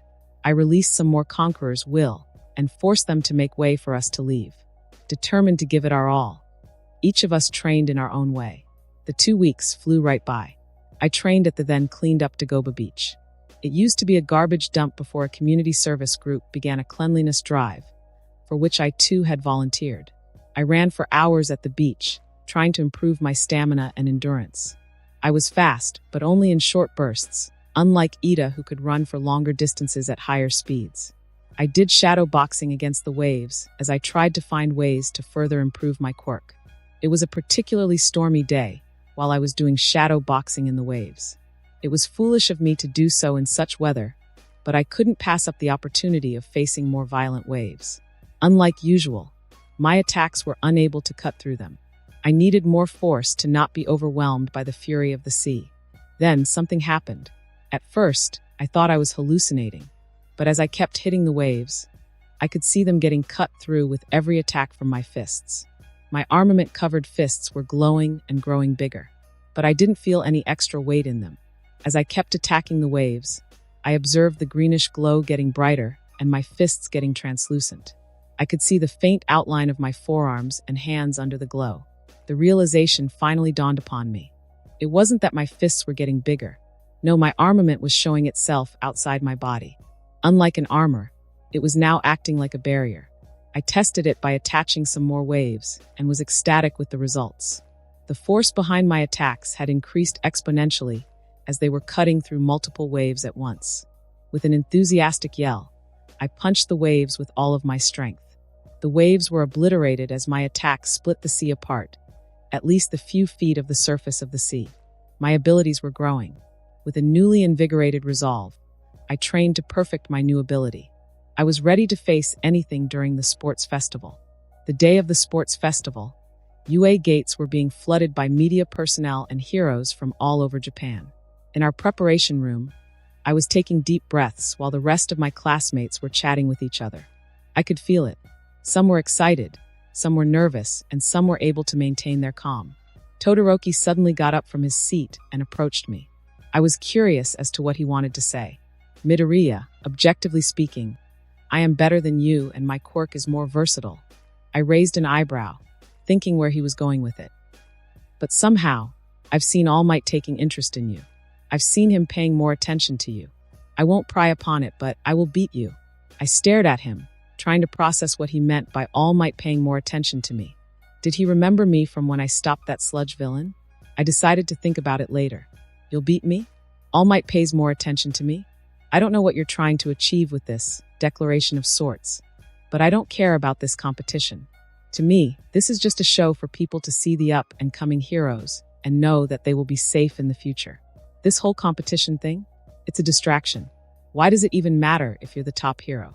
Being a hero, you have to save people. Your rank or fame doesn't affect that, does it? And about beating me? Dream on. I won't lose to someone who won't use half of his quirk. You never used your fire, even during the villain attack. You think too highly of yourself if that's how you plan to win this stupid competition. I was really pissed at that half-and-half idiot. Yeah, I may sound like Katsuki, but Todoroki really pissed me off with his attitude. What if because of him not using his fire quirk, someone had died during the attack? Moreover, how could he even be so arrogant to think that he could win just by using 50% of his powers? Did he really think that everyone was so weak he won't have to put any effort into winning? As everyone stared at us in awe, and not a little amount of shock, President Mike made an announcement for the first-year students to come out into the stadium. It's UA Sports Festival, the time of each year when our fledgling heroes compete in a ruthless grand battle. First up, you know who I'm talking about. The miraculous rising stars who brushed off a villain attack with their steely willpower. The first years of the hero course. The crowd cheered loudly. I looked back to see Todoroki glaring daggers at me. Perhaps my words struck a nerve. I turned around and waited patiently as the rest of the first years made their way into the stadium. The R-rated hero, Midnight, was our organizer. As we were being addressed, my eyes wandered around and found themselves glued to her body and her costume.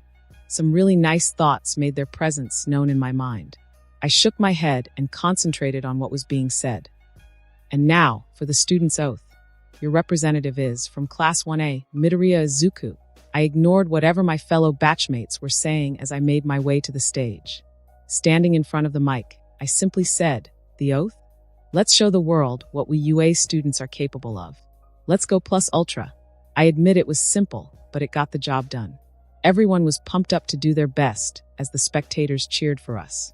The first qualifier was an obstacle course race. Every year it was something new, but I didn't care. Whatever the challenge UA would throw at me, I was ready to plow through them. As President Mike announced the start of the race, I activated armament and jumped over the crowd of students in front of me as they tried to exit the narrow passage. Todoroki was using his ice to slide ahead of others. I dashed ahead in a sprint. The first obstacle was the faux villains from the entrance test. Even the zero-pointer robots were part of the obstacle. I heard Present Mike giving commentary. Every obstacle course needs obstacles. The first obstacle is Robot Inferno. I just swatted the 2 pointers away as I activated my barrier ability on my arms. My fists got covered with a greenish glow as a translucent barrier engulfed them. Jumping straight to the zero-pointer's head, I roared and punched it. My new ability granted an exponential increase in speed and strength. Needless to say, the zero-pointer was lifted off the ground as the force behind my punch obliterated its head. President Mike squawked at my display of strength as the students on the ground gaped with their mouths wide open. I could feel the cold behind my back, so I didn't need to look back to see Todoroki taking care of rest of the faux villains. I dashed forward without hesitation, just as I heard Katsuki using his quirk to maneuver himself in the air, throwing profanities from his shit of a mouth. Really, could he not act unhinged all the time? The next obstacle was a canyon with 2 ends connected by numerous ropes. I increased my speed as I approached it and jumped, crossing the entire canyon in one single leap. President Mike yelled into the microphone, "Midoriya IZUKU is the first one to cross the second obstacle." "Aizawa, what do you teach your students? They are plowing through this race."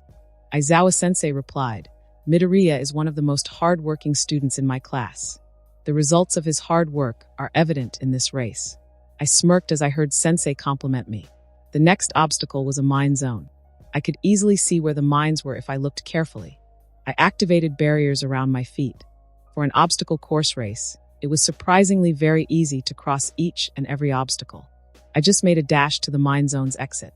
I even tripped some mines, but I was just too fast for them to affect me. The training at the beach really did wonders to my abilities. Midoriya IZUKU is the first one to cross the third obstacle. The rest of the students are still crossing the second. It seems we'll have our winner very soon. Huh, the others are surprisingly very slow, I thought as I jogged towards the finish line. Even being far away from the rest, I could still hear Katsuki's swearing as he madly used his quirk to reach the finish line. Seconds later, I was back in the stadium as the spectators cheered loudly for me. Yeah, we have a winner. Midoriya IZUKU, of Class 1A, has managed to finish the race in record time. Too loud, Aizawa-sensei mumbled. I smiled as I was being cheered for. It felt nice. Though the moment was ruined when Todoroki entered the stadium, closely followed by Katsuki and his unhinged swearing. Standing idly, I wondered what his hero moniker would be. The swearing hero, short fuse? Perhaps. I could suggest that to him. Nah, I didn't want to listen to his migraine-inducing voice any more than I already had to. Coming in the first place in the obstacle course race turned out to be the worst for me. Had I been a wimpy mess. 10 million. The headband given to me was worth that many points. Everyone was eyeing me as if I was the only piece of candy left in the world. But I didn't let that deter me. The second task was the cavalry battle. We were given 15 minutes to choose our teammates. Quite unsurprisingly, no one approached me. I then found Uraraka looking around, trying to find someone to team up with. Her quirk was really versatile, and I had a plan for the task for which she was needed. As I got closer to her, she looked at me and understood why I was approaching her. She immediately raised her hands in defeat and said, "Sorry, Midoriya-kun. You are the strongest I've seen in this tournament, and I want to prove myself against you." I looked at her for a moment and sensed the sincerity in her voice. I sighed and went away without a word. Anyone who I approached had a similar excuse to not team up with me. I was getting frustrated. Yeah, being on my team would have been a disadvantage, but it was getting ridiculous. Finally, I managed to convince Tokoyami to be my teammate. A girl from Class 1B took pity on me, and despite all the protests from her classmates, she decided to join my team. Kendo Itsuka, the class representative of 1B, was my hero for the second task. Despite the fact that I had a team, the damage was done. I was downright pissed. My classmates wanted to show that they were capable by defeating me. I decided to give them something to look up to. I'm very strong. They want to defeat me? All right then. Tokoyami Kendo-san, do you want to display your quirks in this round? Or do you want to win as quickly as possible? Both were surprised by my question. Kendo asked, Midoriya-san, what do you mean by win as quickly as possible? Tokoyami nodded, also wanting to know what I had meant. I looked at him and replied as a cold smirk graced its presence on my face. Remember when I lost my temper at the gates of USJ? Tokoyami's eyes widened momentarily before he relaxed and said, "All right, Midoriya, show them the power of your will." I was a little surprised. I never told them the actual nature of my quirk. How does he know I can weaponize my willpower? Ah, it's his nature to say things in a dramatic way. Kendo looked at us and asked, USJ? Do you mean the villain attack? What exactly happened during the attack? No one really told us anything about it. All my class could do was make assumptions. I sighed and began to explain, as briefly as I could. The villains appeared in the center of USJ through a portal during our rescue training. They were there for All Might. We were lucky to not have been seriously injured, though it couldn't be said for Aizawa-sensei and third team. In the end, All Might and the rest of the teachers saved us. Yes, we did fight the villains, but it was a battle for our lives. Any one of us could have been fatally wounded. Just as she was about to ask more about the attack, Midnight announced, "Your 15 minutes are up. Time to get started." I could hear many students around us, ridiculing my class for showing them up because of the villain attack, whispering about defeating me and showing me who's better. These petty and jealous idiots were the future heroes? The more I listened, the angrier I got. Present Mike resumed his commentary, and now, all 12 teams are lined up and ready to move. Let's get a battle cry. Here comes the starting signal. Blood begets blood in this grand battle. Kendo was riding on my shoulders as Tokoyami and his dark shadow guarded the left and right. Although none of them might have intended to, they pushed all the right buttons and had triggered me.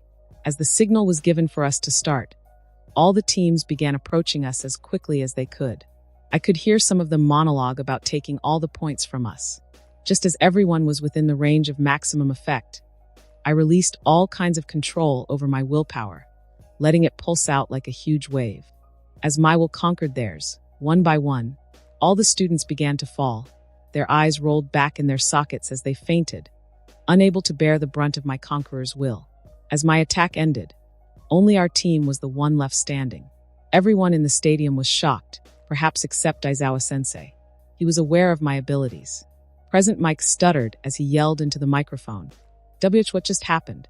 Every rider has been dismounted except Kendo Itsuka from Team Kendo.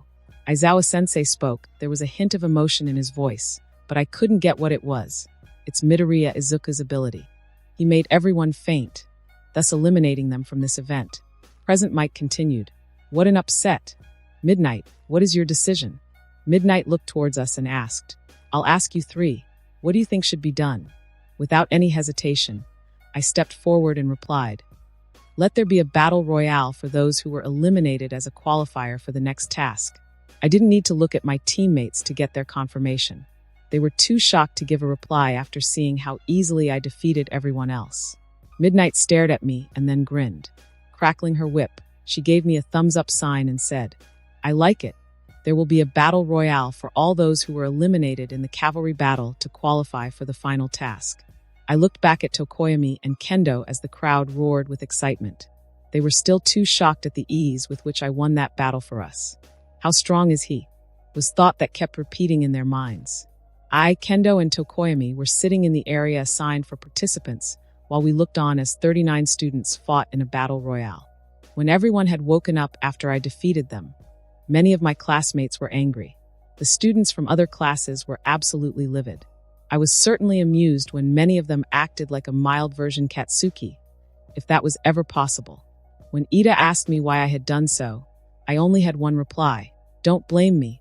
You all wanted to defeat me and show how capable you all were. I just showed you what exactly you are up against. As I walked out of the preparation room, I looked at Todoroki and asked, that wasn't even my full strength, just a gist of it. Do you still think you could defeat me with half of your powers?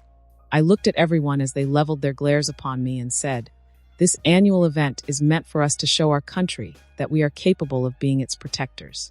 All you have to do is show them the full extent of your abilities. If any of you hold back while fighting me, I promise to defeat you in a humiliating way, without using my quirk at all. As the battle royale commenced, Kendo turned towards me and asked, why did you do it? I raised an eyebrow in question. She blushed and elaborated. I mean, if you hadn't defeated them all at once, then so many of the first years wouldn't have been this hostile towards you. I heard many of them cursing you. I had to try my best to pacify my classmates from making a scene. I turned back to the battle, and just as 5 participants were eliminated by Katsuki's relentless blasts, I sighed and began. I wasn't planning to do it. Their attitude just triggered my anger. Take your class, for example. They've been mouthing off everyone from my class, just because of our encounter with villains. I won't say all of your classmates, but some have been very vocal about it. We survived a villain attack. Instead of being relieved that no one died, they are being jealous that we gained publicity. I took a deep breath as I saw Todoroki use his ice to push students out of the ring. Some had banded together to try and eliminate the stronger opponents, but Katsuki and Todoroki weren't fazed by any of it. I continued, the general edition students think that we are arrogant pieces of shits, while they are just salty that they didn't make it into the hero course. Instead of being such assholes, they should be focusing on showing the school that they have what it takes to be a hero. Only 23 students were remaining. Then there are my own classmates. None of them wanted to be on my team, saying they wanted to defeat me as I appeared to be the strongest and wanted to prove that they were better. Why does it even matter if a hero is stronger or more popular than the other? It doesn't affect their job in any way. Their attitude rubbed on me the wrong way, and I just let go of my control over my quirk. We sat in silence as we watched the last few remaining students duke it out in the ring. Only 4 more were left to be eliminated. Kendo was about to ask some more questions, but was interrupted by the signal that marked the end of Battle Royale. A student from 1B had blasted Aoyama out of the ring. Did he have a similar quirk as Katsuki? I looked at Katsuki and saw him throwing a tantrum, cursing at the said student from 1B. I was curious about the boy's quirk, but refrained from asking Kendo about it. Present Mike began. Did you see that eraser? That was an epic battle royale.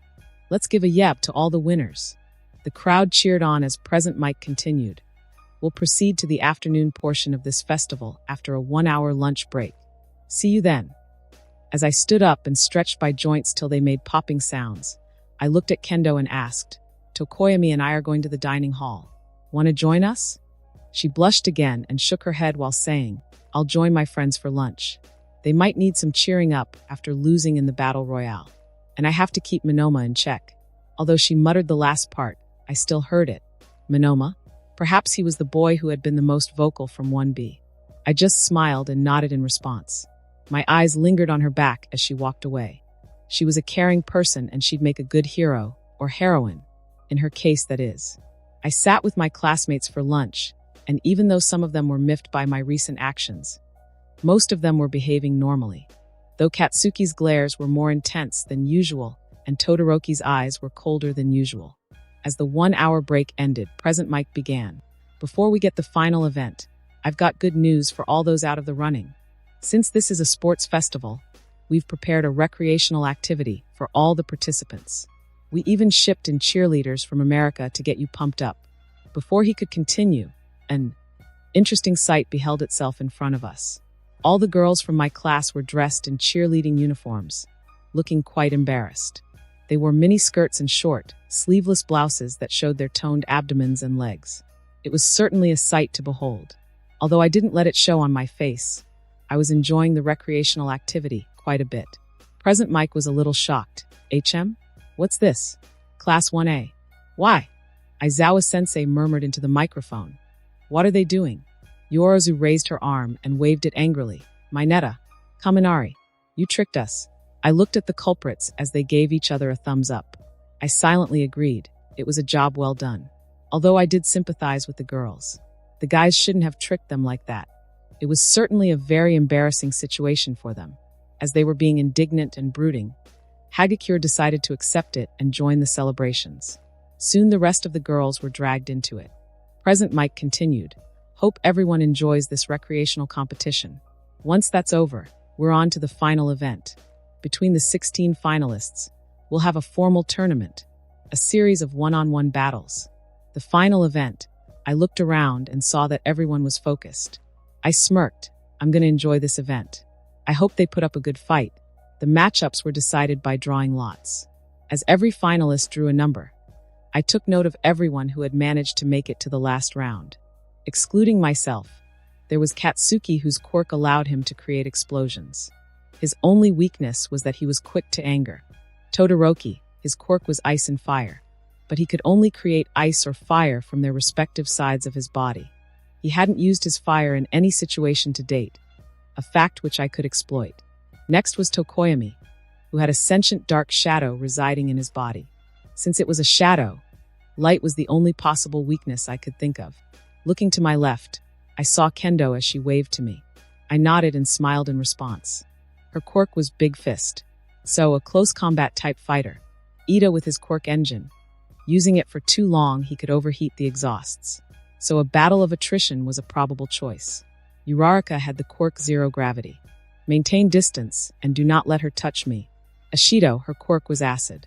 A potentially dangerous quirk.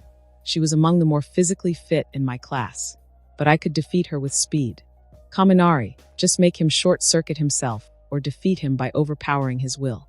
Although, I didn't want to use that aspect of my quirk too many times. It was a kind of a trump card of mine. Yaoyorozu, I have been observing her throughout the sports festival.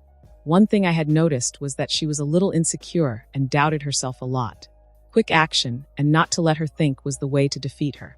Kirishima, I could only duke it out with him and tire him to defeat.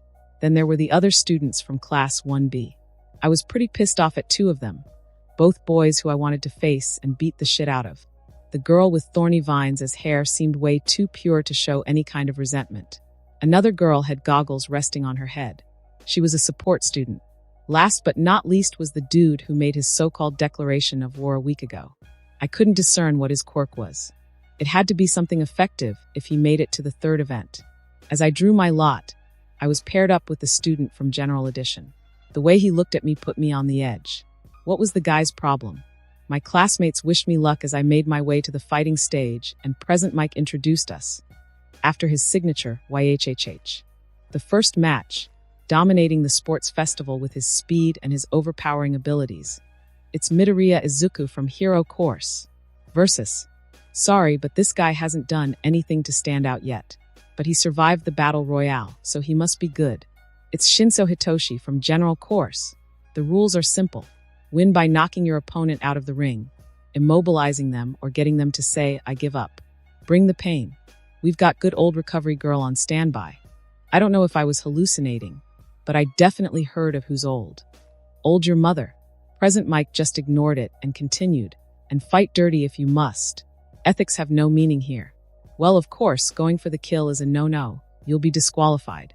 Because a true hero's fists fly only when facing villains. Now let's get this thing started. Start. Shinso began just as Present Mike ended explaining the rules. I give up. Huh? Get it, Midoriya Izuku? This battle's going to test the strength of your will. If you've got any kind of vision for your future, there's no sense in worrying about how you got there. Like that gorilla hands, wench who took advantage of you to win the cavalry battle without even trying. I don't know what happened inside my brain, but something snapped as I lashed out. What the hell did you say? In the very next moment, I sensed someone invading my mind and trying to overpower my will. I stood frozen in my place. I couldn't believe it. It's my win, Shinso said. As Present Mike was praising Shinso and Aizawa-sensei explained the irrationality of the entrance exam, Shinso continued, It must be nice to have everything handed to you, Midoriya Izuku. Now turn around and walk out of the ring. I did as I was told, only to stop right at the edge of the ring. With a mighty roar, I released my will and shattered the concrete below me. I was way too shocked to even get angry at Shinso. His will was pathetically weak. How could someone have such a weak will? I took pity on him and decided to play along. His quirk was strong and could really be a boon during perilous situations. He deserved a chance, even though I disliked him for his bratty attitude. Using some of my conqueror's will, I spoke loudly for the whole stadium to hear. Your quirk is strong. What the heck are you doing in General Course? I get it. The entrance exam was really irrational for people like you whose quirks don't offer physical enhancement. But you could have trained your body to perform better. My friend Hagakure quirk is invisibility. She still managed to get into Hero Course. Perhaps after this sports festival, you would learn what you are lacking. Saying so, I even helped Hagakure get some recognition. The girl deserved it, as her quirk makes her pretty unnoticeable. In the very next moment, I dashed towards him, and before he could even react, I smacked his face hard. So hard that he was sent spinning into the air and out of the ring. The sound of the slap echoed throughout the stadium. I hoped I broke some of his teeth. Even though I did want to help him, it didn't mean I couldn't take some of my frustration out. Yeah, I was petty that way, still am. He looked at me in shock as Present Mike announced my win. I walked towards him and spoke in an intimidating voice. Testing the strength of my will? My will is pretty strong, but yours is weak, pathetically so. Train hard, Shinso. You have it in you to be a hero. You have an amazing quirk. Perhaps you should also work on your attitude. I'm not sorry for breaking some of your teeth. Your attitude needed some adjustment. You resent everyone who has a powerful quirk because you couldn't make it in the hero course. You don't need to be an ass to show your conviction. Hope I'll see you in one of the hero training sessions. After that, I walked away as the crowd cheered for my win. Sports festival was just a show. I'll give them a show to remember. I sat among my classmates as the rest of the fights followed. The next battle was between Todoroki and Tokoyami. Both were strong fighters with very strong quirks. I leaned forward in anticipation. As the battle began, both sent their attacks towards each other. It was over before anyone could think. Dark Shadow tried to maneuver around the ice but was quickly frozen, along with Tokoyami. Todoroki had created a massive mountain of ice that went beyond the top of the stadium itself. How did I know that? Because it was inches away from my face. I was quite surprised. I hadn't even thought of such an outcome. Todoroki was frighteningly fast with his quirk. With Tokoyami being completely immobilized, Todoroki was declared the winner. Among all the cheering, I saw Todoroki defrost his own ice with his left hand and free Tokoyami. I didn't know why, but something about him was really sad. My next opponent was decided, but I was adamant on doing what I had promised. If he held back, if he didn't use his fire quirk, I would beat him without using my quirk in a very humiliating way. The next battle was between Ashido and the rude boy from Class 1B, Minoma Nito. I really wanted to face him in battle and put him in his place, but I didn't want Ashido to lose. Each and every classmate of mine was capable in their own way. Plus, the girl was so bubbly and cute. Ever seen a cute girl sad, or worse, cry? Trust me when I say it's impossible to ignore. You have to be a freaking psycho if that doesn't melt your heart. I really wanted to know what quirk Monoma had. Luckily for me, Kendo was passing by with an energy drink in her hand and was looking in my direction. I waved to her and asked, "Hey, Kendo-san, could you tell me what Monoma's quirk is?" She was a little startled when I suddenly asked the question, but she immediately recovered. Her face lit up and she smiled as she sat in the empty seat beside me, previously occupied by Ashido. Monoma's quirk? It's called Mimic. He can copy anyone's quirk with a simple touch, although it only lasts for a few minutes.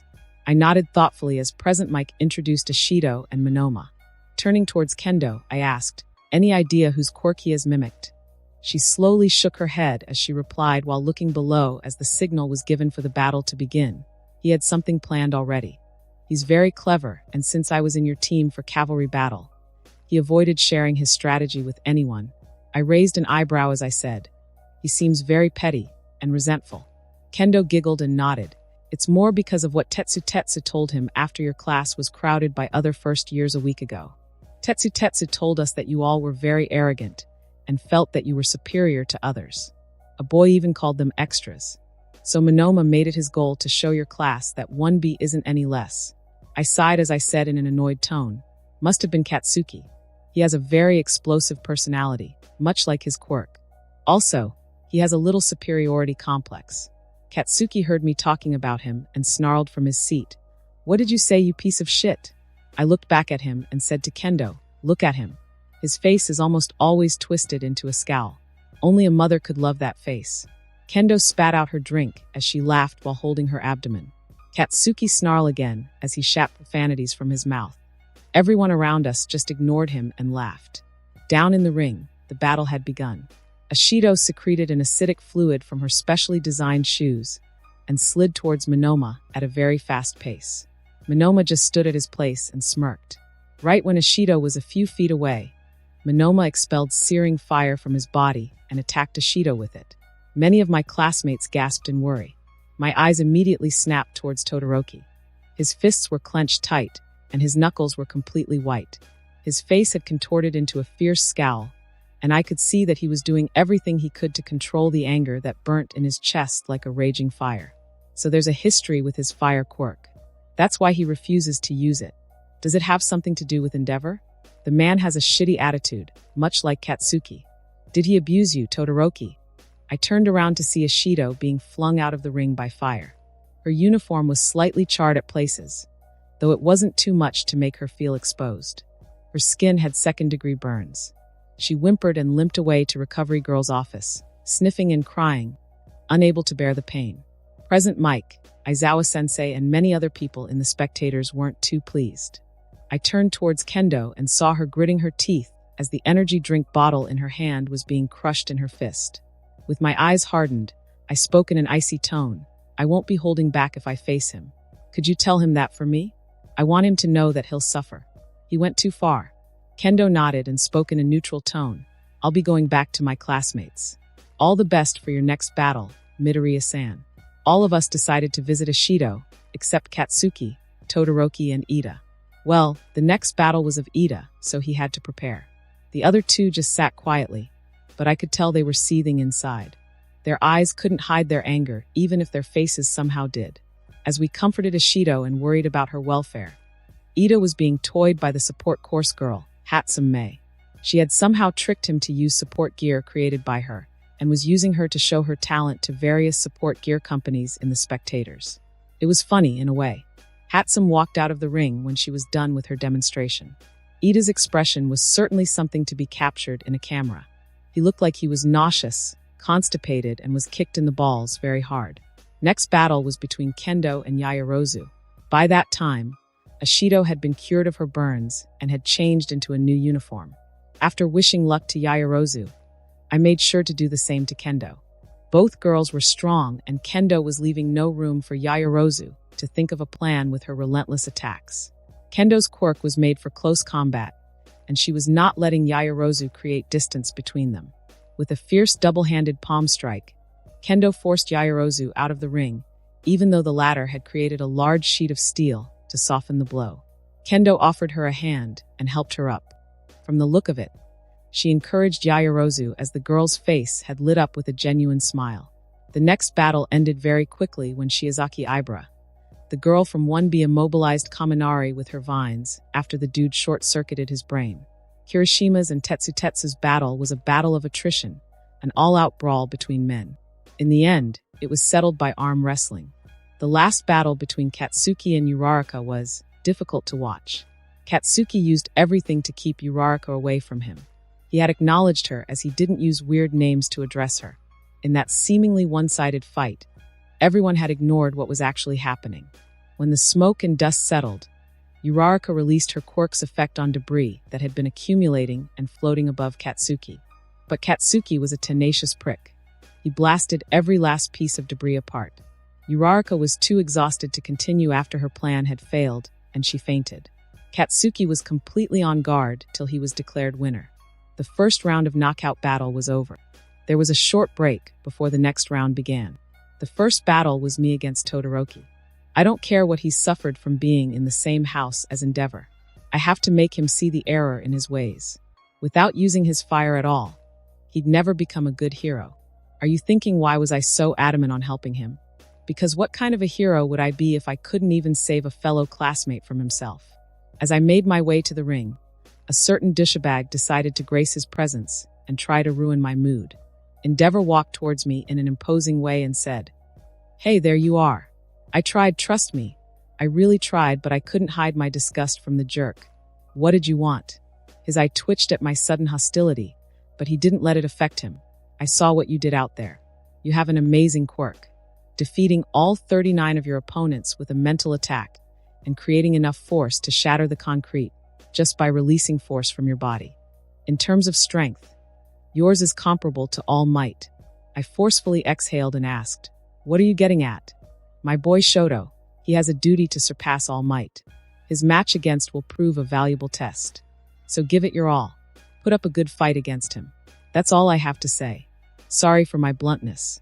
I stood there with my feet frozen in place.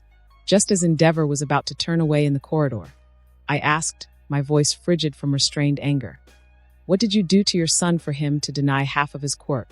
What did you do to him for him to be so messed up that he despises the fact that he inherited your fire quirk?" Endeavor looked back at me as a drop of sweat rolled down his cheek. I had released a small amount of Conqueror's will, subconsciously, but it was enough to make an impact. He cleared his throat and replied, "He's just in a rebellious phase." I immediately said, "I'm not All Might, Endeavor, and Todoroki Shoto isn't you. Do you know why you could never surpass All Might? Let me tell you why. You're an ass of a man with a very toxic personality. I don't know what you did to your son, but you better correct it before it's too late for him. With the way he's denying his quirk, he'll get himself and some innocent civilian killed by a villain." I walked away without giving the asshole a chance to say anything. I entered the ring as present mic began. Both of these competitors have performed incredibly in the sports festival so far, but there's only room for one of these greats in the ring. It's Midoriya versus Todoroki. Start. As expected, Todoroki used his ice quirk to do a ranged attack and try to freeze me. I quickly dodged sideways and ran towards him. "Are you still not going to use your fire quirk?" I got annoyed when I didn't get an answer. He was so stubborn.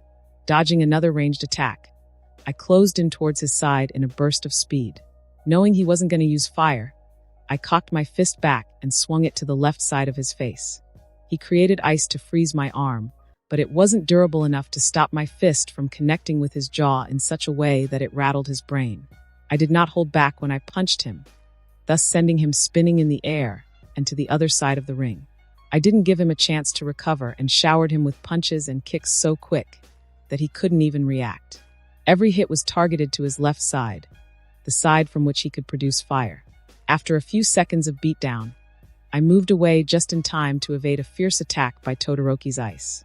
He was panting heavily, his face was bloody and riddled with cuts and bruises. His left arm and leg were trembling from being constantly hit by my elbows and knees, and I could see heavy bruising all along his forearm. He was in a pretty bad state. I smirked mockingly and said, "What's the matter, Todoroki? Weren't you going to defeat me? You haven't been able to put a scratch on me while your own condition, right now, is pretty terrible. All that when I wasn't even using my quirk. Why don't you try using the other half of your quirk? Because right now, I'm pretty bored. His voice trembled as he winced in pain. I will never use his quirk. I'll become the top hero only with my mother's quirk. That way I would have denied him completely. He married my mother because wanted a tool who could surpass all might. He drove my mother to madness. He touched the scar on his left eye as he continued. My mother spilled boiling hot water on my face, saying she couldn't bear to look at my left side. No, I refused to use his quirk. I will deny him of everything. I glared at him and began. I can understand the reasoning for you to despise him. But what would you do when you're stuck in a situation in which you just have to use your fire quirk? Are you willing to let someone die because of it? Todoroki yelled. I will not use his quirk ever. I yelled back. Your power is your own. Don't you want to be a hero?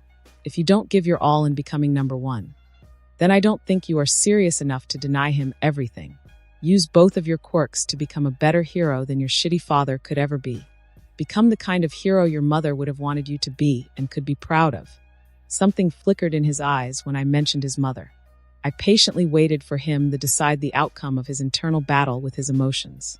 Finally, I saw a sliver of a smile appear on his face as his left side lit up, fire blazing from his face and arm. He finally used it. He finally accepted his quirk.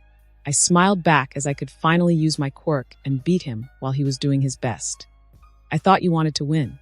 So why are you trying to inspire me? Which one of us isn't taking this seriously now? I want to be a hero too, Todoroki said with a wide grin. All of a sudden, Endeavor yelled from the stands. Shoto, so you finally accepted it. Yes, excellent. It all starts now for you. With my blood pumping through your veins, you will surpass me. You will fulfill my ambitions. Stupid ass face ruined the moment. I yelled for everyone in the stadium to hear. Stop shouting, you idiot. And stop having an orgasm from your son, you sick freak. I ignored his, what did you say? And turned to Todoroki, who was looking a little pale. Don't ever say that again. I stifled a laugh as he went paler by the second. Annoyed at what I said, Todoroki shook his head and began. I'm too wounded to fight you for a longer time. Let's end this with our strongest moves. He only received a wolfish grin from me as armament rippled around my body. My legs and fists got engulfed with bright green-colored aura as I planted my left foot on the ground and prepared to hit Todoroki with the strongest attack I could perform. Todoroki froze the entire ring as ice rushed towards me at blinding speed. With a burst of power, I jumped over the ice and towards Todoroki while pulling my fist back to prepare my attack. Todoroki immediately brought his left hand up and melted the ice within seconds. I could faintly hear the heroes yelling. Midnight, Cementos. They'll destroy the entire stadium. Do something. On it. Large walls of concrete erupted from the ring between us while the entire ring was being enclosed in thick walls to prevent our attacks from reaching the spectators. The sudden heating up of cold air and water vapor created a massive explosion from Todoroki's side as I punched forward to send a concentrated beam of pure force of my willpower at him. A/N. For a better picture, imagine Jiren's beam attack he does with his fist in the Tournament of Power, but instead of red, it is green in color and much less devastating and lethal. The concrete walls were utterly decimated, and my attack pierced through them to hit Todoroki directly in the abdomen, flinging him out of the ring and embedded him into the walls enclosing us. When the dust settled, I stood victorious in the ring as I saw the then fainted Todoroki fall from the indentation in the wall. Todoroki is out of bounds. Midoriya moves to the third round. I and the rest of my classmates immediately made our way to Recovery Girl's office to check on Todoroki's condition. I just hoped I hadn't done any lasting damage to him. But to my relief, he didn't have any severe injuries and none of his organs were damaged, although he was still unconscious. As I made my way to the stands, I recalled the talk I had with Endeavor when he confronted me after the battle. You defeated him, he growled. I looked directly into his eyes and said, your son is traumatized. If I had the authority, then you would be serving a long-term sentence in prison. You drove your wife to madness. Temporarily, I guess. She must be very relieved that she's away from you now. But you took your children's mother away from them. In your greed for power and fame, you forgot your duties as a husband and a parent. Scum like you don't deserve to be a hero. I could see the burning fury in his eyes. The fire around him was blazing fiercely, and its temperature was at an all-time high. Before he could retaliate, I continued. What will you do now? You raised your son to be a tool to surpass all might, and treated your wife like a breeding machine. For what? Because your ego couldn't accept the fact that you're second best? You ruined your family for it. If you want to save whatever's left of your family, I'd recommend letting go of your ego and apologizing to everyone you have wronged, including your wife and your children, for all the shit you put them through. Because believe me or not, it'll all come back to bite you in the ass and destroy you. I walked past him without waiting for his response. As I was about to turn around the corner, I stopped and said, you could try and ruin my career as a hero, but I don't give a damn. I don't care if I'm a no-name hero for the rest of my life. I'd still be better than you. Just as I was out of his sight, I heard a scream of fury as he burnt the entire pathway behind me. I knew that I was too harsh when I said all of that to him, but I didn't regret any of it. My battle with Todoroki had completely destroyed the ring. It took some time for the next battles to start. It was Ida and that douche Monoma's battle next. Just as the battle began, Ida used his quirk and dashed towards Monoma. I didn't know whose quirk the asshole had copied, so Ida's direct attack was somewhat foolish. When Ida was within a few feet of Monoma, he changed his direction and began circling around Monoma. I guess he was testing the waters. Monoma bent down and placed his hands on the ring. The ground rippled all around him, and Ida began sinking into the floor.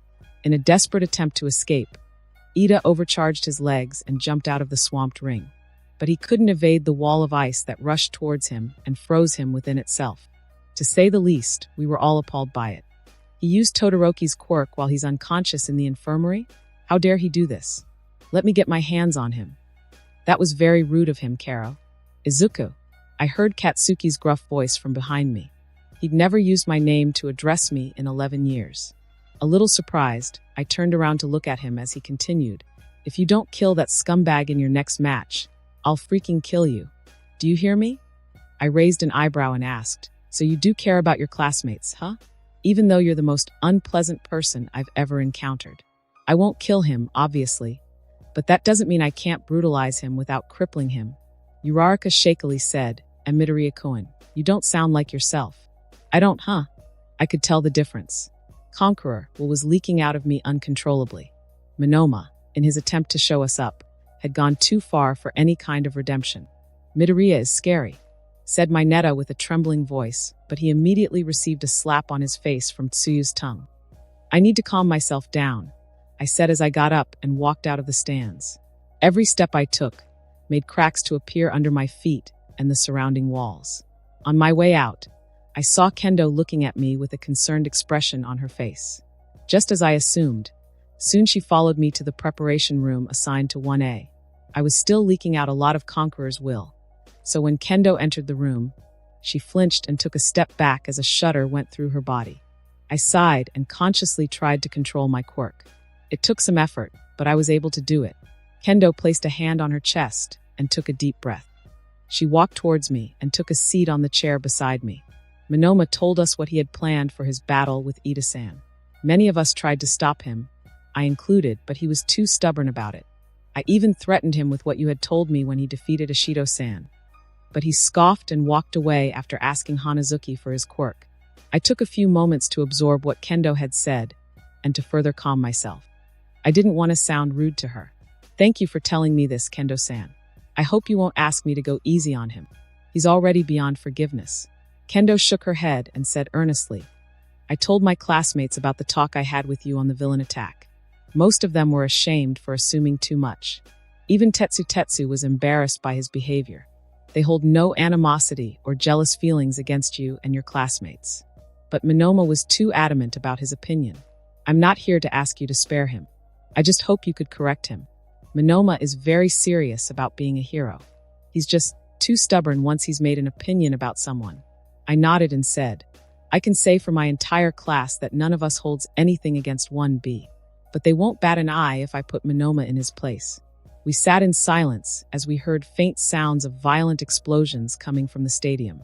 It seems Katsuki's and Kirishima's match has started. Kendo nodded and looked at me without blinking.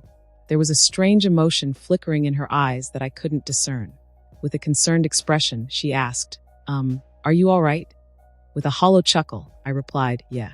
I lost control of my quirk back in the stands and scared my classmates. I need to apologize to them. And I'm sorry for scaring you when you stepped into the room. She shook her head vigorously and said, there's no need to apologize to me. I can understand you. I wasn't offended or hurt in any way. I chuckled and shook my head. The sounds of explosions had stopped and Present Mike announced Katsuki winning the match. I exhaled out, got up and said, well, next is your battle. All the best for it. I know you'll do great. Kendo blushed a bit as she perked up and flashed me a bright smile. Thanks, Midoriya-san. Best of luck for your match with Monoma. I replied with a small smile. No need to address me with an honorific. Just call me Midoriya. Then you have to call me just Kendo. Sure. I walked out of the room and went back to the stands.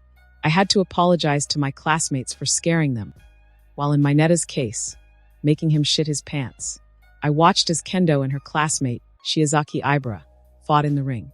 Kendo was very well trained in close combat, as she was effortlessly dodging Shiozaki's vines. But Shiozaki wasn't a pushover either. No matter how much Kendo tried, she wasn't able to get closer to hit Shiozaki. After a long stalemate, Shiozaki finally managed to get a hold of Kendo, only for her to use her quirk to tear away Shiozaki's vines and free herself. Although her hands were hurt because of the thorns on the vines. Ignoring the pain, Kendo ran toward Shiozaki while using her quirk to tear the vines that came at her. Finally, she managed to push Shiozaki out of the ring with a double-handed palm thrust. Shiozaki is out of the ring. Kendo moves to the third round. It was a good fight. Both had strong quirks and knew how to use them to their advantage. It could have ended in Shiozaki's favor, had she not hesitated when Kendo's palms were about to strike her. Anyway, I got up from my seat and began to make my way to the preparation room. The words of motivation I received from my classmates were quite colorful. It was like listening to motivating words from 19 different Katsuki at the same time. Oh, the shudders. Let's move right on to the next round. Both of these competitors have proven to be formidable, not receiving any damage in all of their battles. Midoriya Izuku versus Monoma Nito. Start. I didn't make any move and waited for the piece of shit to begin. We kept staring at each other for a minute or two when he opened his stinking mouth. I had to really think hard on whose quirk should I use against you. Looking at your performance so far, you are deceptively strong for having a lean physique. Your quirk must be very strong. I wonder, what would you when you don't have a quirk to use?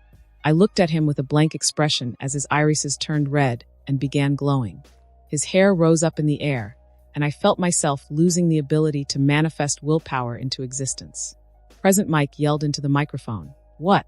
Eraser. He's using your quirk. Aizawa-sensei grumbled. I couldn't do anything as I am bandaged from head to toe.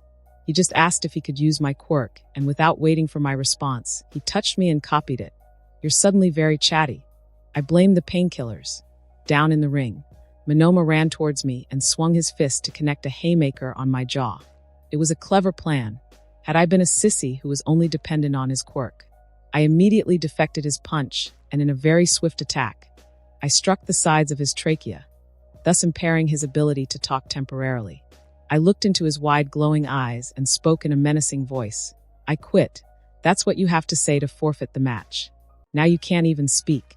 I have enough time to punish you for being a scumbag today. I'll make this match very memorable for you. The panic and fear in his eyes was euphoric. He had realized he made a big mistake by underestimating me and using Aizawa-sensei's quirk.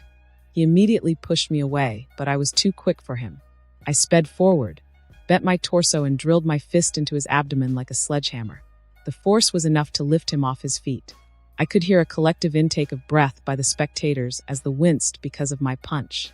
Without letting his body fall on the floor, I smashed his face with my knee and sent him flipping into the air. Without waiting for another moment, I grabbed his bleeding face in my palm, and with an angry roar, I slammed him on the floor. Even though the son of a bitch was such a hateful boy, I had to admire his tenacity. He still had the quirk activated that he had copied. With my palm still on his face, I bent down to the level of his ear and whispered, "You messed up today, do you know that? You took things too far." I picked him up by his collar and threw him towards the edge of the ring. Running faster than my throw, I grabbed him by his leg and threw him back towards the center. Monoma came to a tumbling stop in the center of the ring.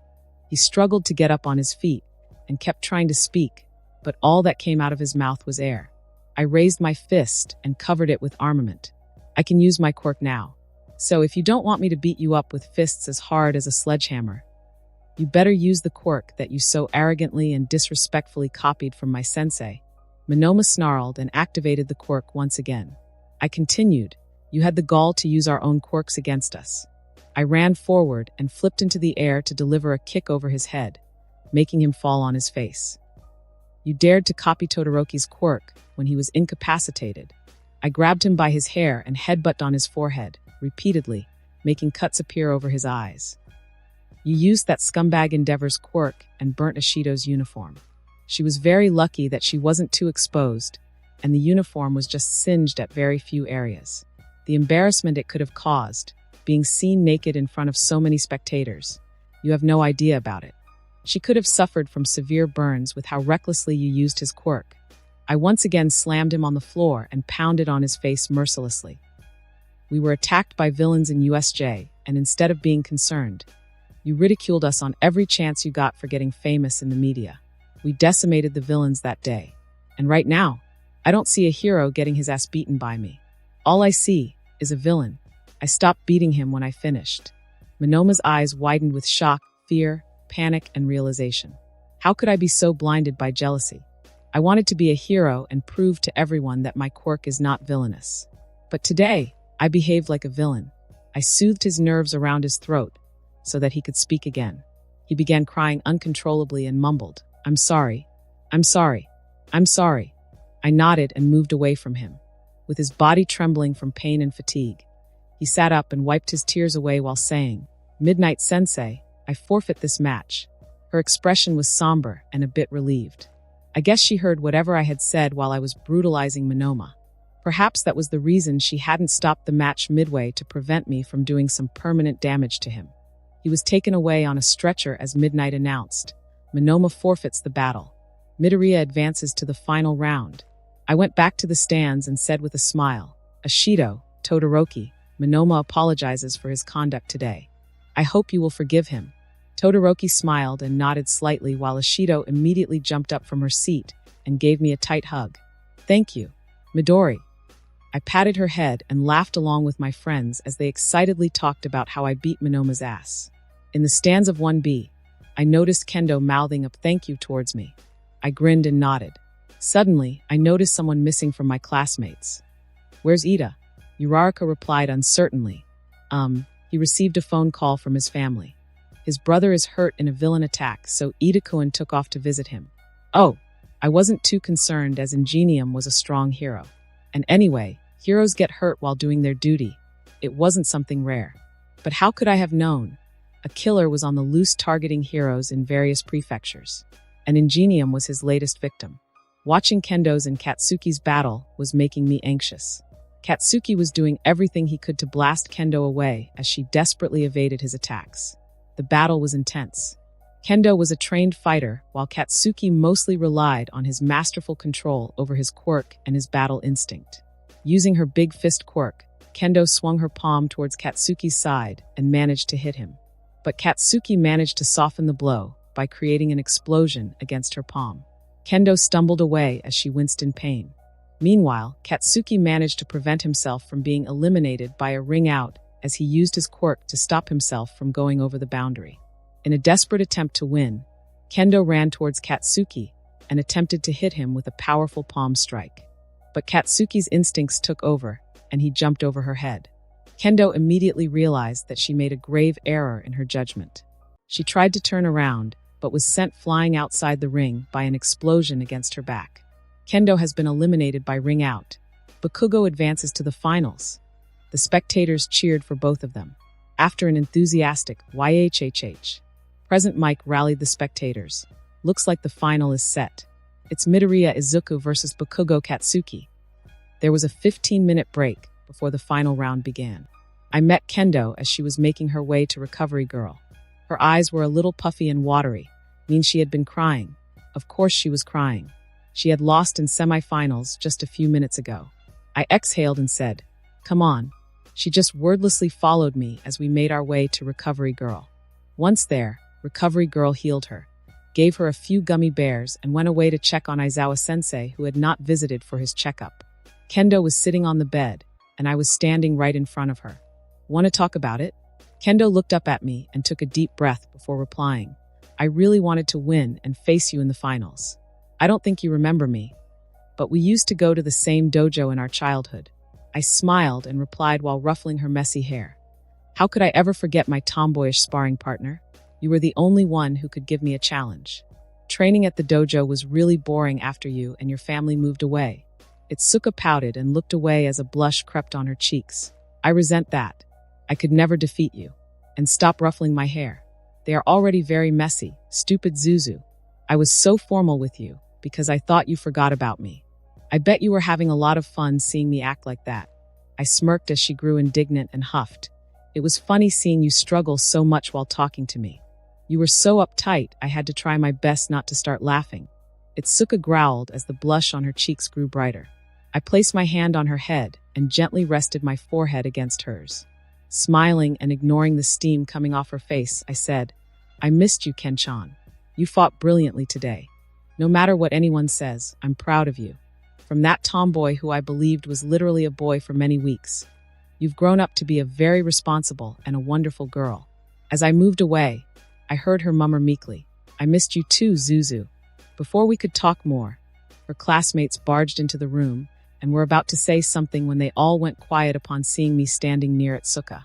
Being a more simple-minded person, Tetsu walked out of the crowd and jabbed his finger towards me. You, what are you doing here?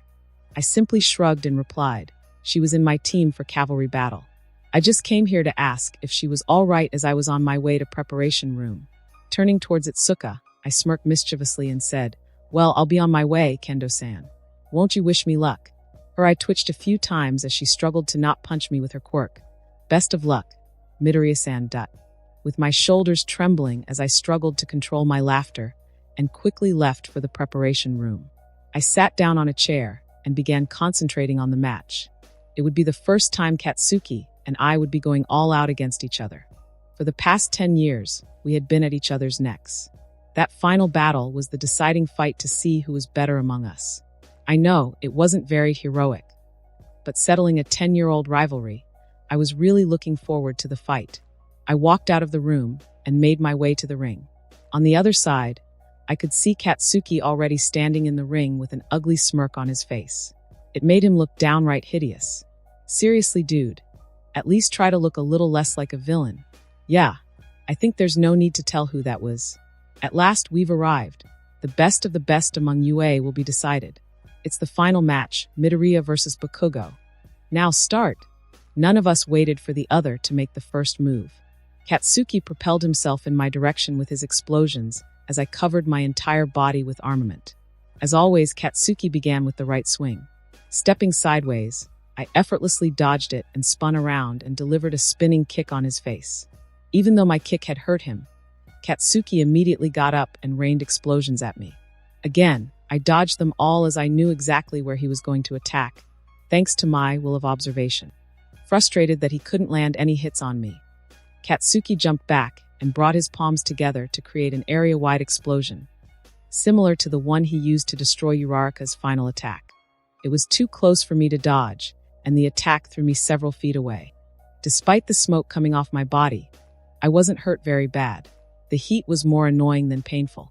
Letting go of the thought of prolonging the battle and tiring Katsuki, I decided to duke it out with him. With my fists and feet covered with bright green barriers, I countered every explosion from his palms with punches and kicks. No matter how much Katsuki tried, he couldn't surpass my speed. I was able to hit him quite a few times despite Katsuki trying his best to stop the blows with explosions. With a roar, I kicked him under his jaw and sent him flying in the air. Without wasting any time, I jumped after him and kicked him in the abdomen to send him crashing down on the ring. Katsuki was hurt very badly. It took him a few seconds to get back on his feet as he coughed blood. There wasn't much left he could try to defeat me. He created some distance between us and propelled himself up in the air. Using his quirk, he began spinning himself rapidly as he descended towards me like a blazing tornado. Not fazed by what looked like an ultimate move, I ran towards him, fully intending to end the battle. With his palm a few inches away from my face, he yelled, "Howitzer impact!" It really was a devastating attack, but I had already anticipated it. Right when he was about to create an explosion from his palm, I spun around my body axis in the direction of the blow and watched as his attack missed my nose by a hair's breadth. It felt like time itself had slowed down as my intensely glowing fist was about to connect with his abdomen. I could see Katsuki's eyes growing impossibly wide when I said, "It's over." A beam of piercing green aura struck Katsuki's abdomen that sent him tumbling and skidding all across the ring. Only when his body collided with the barricade outside the ring did it come to a stop. There was a moment of silence in the stadium. I stomped my foot on the ground and roared on the top of my lungs as the crowd showered me with thunderous applause and cheers. Bakugo is out of bounds. Midoriya is the winner. And that concludes our contest. The first-year winner of UA's Sports Festival is Midoriya IZUKU of Class 1A. Oarida. Now we move on to the award ceremony.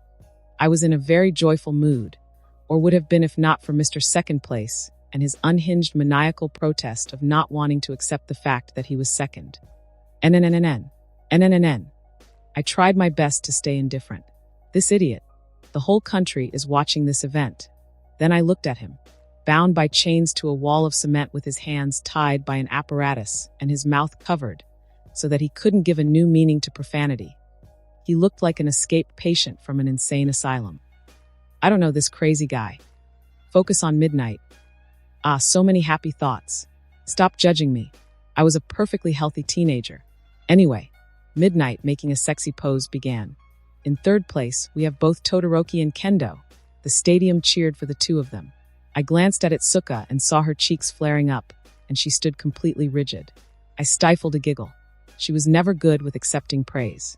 Hee. I have more material to tease her with. Yeah, we had already exchanged our phone numbers. As Midnight introduced Katsuki and me as second and first place, Katsuki's struggle became more violent, although they were for naught. Now for the medals. Presenting them this year is, you know who? A very pathetic and ugly snake face randomly smiled in another universe, just before a very humiliating letter materialized and slammed into his chest. Little did the bastard know, he was in for a very shitty experience. Meanwhile, a booming voice was heard throughout the stadium. I am. But Midnight continued. He's everyone's hero. All Might. Her introduction overlapped All Might's booming voice as he jumped all the way to the center of the stadium. Here with the medals. Midnight nervously apologized. I cut you off. Sorry. After that little moment, All Might began awarding us the medals. Young Todoroki. Congratulations. As he awarded the bronze medal, he talked to Todoroki. In your match against young Midoriya, you used the other half of your quirk. I do not know what the two of you talked about in the ring, but I hope you will be able to sort out your problems. Todoroki replied quietly. Midoriya forced me to use my quirk. But what he had said made sense. I think I've lost my way. I know you've taken interest in him, and I can see why. He may be rude, but he's always there to help, even if he doesn't like the person. I always wanted to be a hero like you, but it's not like I can just forget and get over things. There's still something I have to get over first. All Might gave him a hug and whispered something into his ear, which I couldn't hear as Todoroki was standing farther away from me. Next, All Might gave the medal to Itsuka. Congratulations, young Kendo. Your performance was exceptional, and by no means less than any of these finalists. You should be proud. Even though she mumbled her response, I could easily hear her. I wanted to prove myself to someone that I am strong by winning, or at least being one of the finalists. I wanted to tell them that I am strong enough to stand beside them. But I lost. All Might hugged her and said, Do not put yourself down, young Kendo. Whoever you wanted to prove yourself to, I am very sure that they have acknowledged you and are proud of you. Here's a little advice. You are too careful when you fight and think too much before you take action. It delays you and decreases your speed. Learn to work along with your instincts. Have confidence in your skill, and you'll become a great heroine. Then he moved towards Katsuki. Placing a hand over his mouth, he stopped himself from laughing when he looked at the way Katsuki was bound. This is too much. Right when All Might removed the piece of cloth covering Katsuki's mouth, the explosive teen began shouting, All Might. This doesn't mean squat. Doesn't matter what anyone says, if I don't recognize it, that medal is garbage. All Might cleared his throat and said, in a world that's constantly graded on a curve, there aren't many who can always be on the top. So accept this, as a wound even, so that you won't forget. I told you I don't want that piece of junk. Poor All Might had to force the medal in Katsuki's mouth. Next, he moved towards me and said, young Midoriya, congratulations. You are the winner of this event, and you certainly lived up to your pledge. Accept this medal with pride. After giving me the medal. By the way, how did you manage to get out of young Shinso's control? Chuckling mischievously, I replied in a whisper. I was never in the control of his quirk. I was too strong for him to overpower. But his quirk is very useful as a hero if he trains right. So I decided to help him a bit by yelling to everyone about how wonderful his quirk is. Even though I didn't like his attitude, and he was very mean to me, he may be able to get accepted in the hero course. All Might was very surprised. I can't believe this. He deceived the entire country and helped someone who was not on good terms with him. Young Midoriya. Turning around, he addressed everyone. Well, these are your winners. But hold on, everyone. Each and every student here has the potential to stand where these four are. The sprouts of today will grow into the heroes of tomorrow. Competition, encouragement, pushing each other higher and higher. In that spirit, let's have one final cheer. He went above and beyond to help someone even when not asked for. Everyone say it with me. 1, 2, and that is what makes a hero great. Thanks for the hard work. Plus ultra. Huh. All Might. Weren't we supposed to say plus ultra? Oh right. It's just that they really did work so hard and… Sensei, I have found my successor. We were given 2 days off in light of the sports festival. I was fairly excited to celebrate my win with my mother. We partied hard, till 9:30 p.m. Then it was curfew time. She made katsudon for me. By winning the sports festival, I had taken a huge leap towards becoming a hero, and I wanted Mom to be a part of it. I owed it to her. Since Dad wasn't there most of the time to make an impact, Mom was the only one responsible for my upbringing. Everything she taught me, the values and the life lessons she gave me, made me the person I had become. But first, I had to deal with something that had blown my mind away. Standing in front of a skinny and weak All Might, looking at what looked like a fatal wound, shocked me to the very core at the kind of dedication and the sense of duty All Might had for continuing his hero career. Earlier that day, I was called to the teacher's lounge by All Might himself. Before I could ask why I was asked to see him, his bulky and muscular form regressed into that of a lanky and skinny man who looked almost malnourished. So shocked by his sudden and unexpected transformation, I nearly punched him through the wall. What's going on? Who are you? You're not All Might. He sighed and replied patiently, young Midoriya, I am All Might. This is my true form. Be but All Might. It's like those people in swimming pools who suck in all the air they can to look more buff than they actually are. That's completely different. I stared at him incredulously. Who was he trying to fool? But the skinny man continued. Oh well. He removed his coat and lifted up his shirt. There, on the side of his abdomen, I saw a wound so severe, I wondered how the man was even alive. As I stared at the wound, horrified by the sight of it, All Might began. I got this wound nearly 6 years ago in my battle against a villain. I cut him off. You mean Toxic Chainsaw? But that guy was nothing in front of you. He laughed. You are well informed. But no, any information of that battle was closed off for public. I defeated the villain, but I was severely injured. They had to remove my stomach and parts of my intestines. I can barely perform as a hero for 2 hours a day. I just stared at him with my eyes widened with shock, awe, and a hint of unease. Why was he telling me all of this? When I asked him, he replied, that is a way of me building trust within you.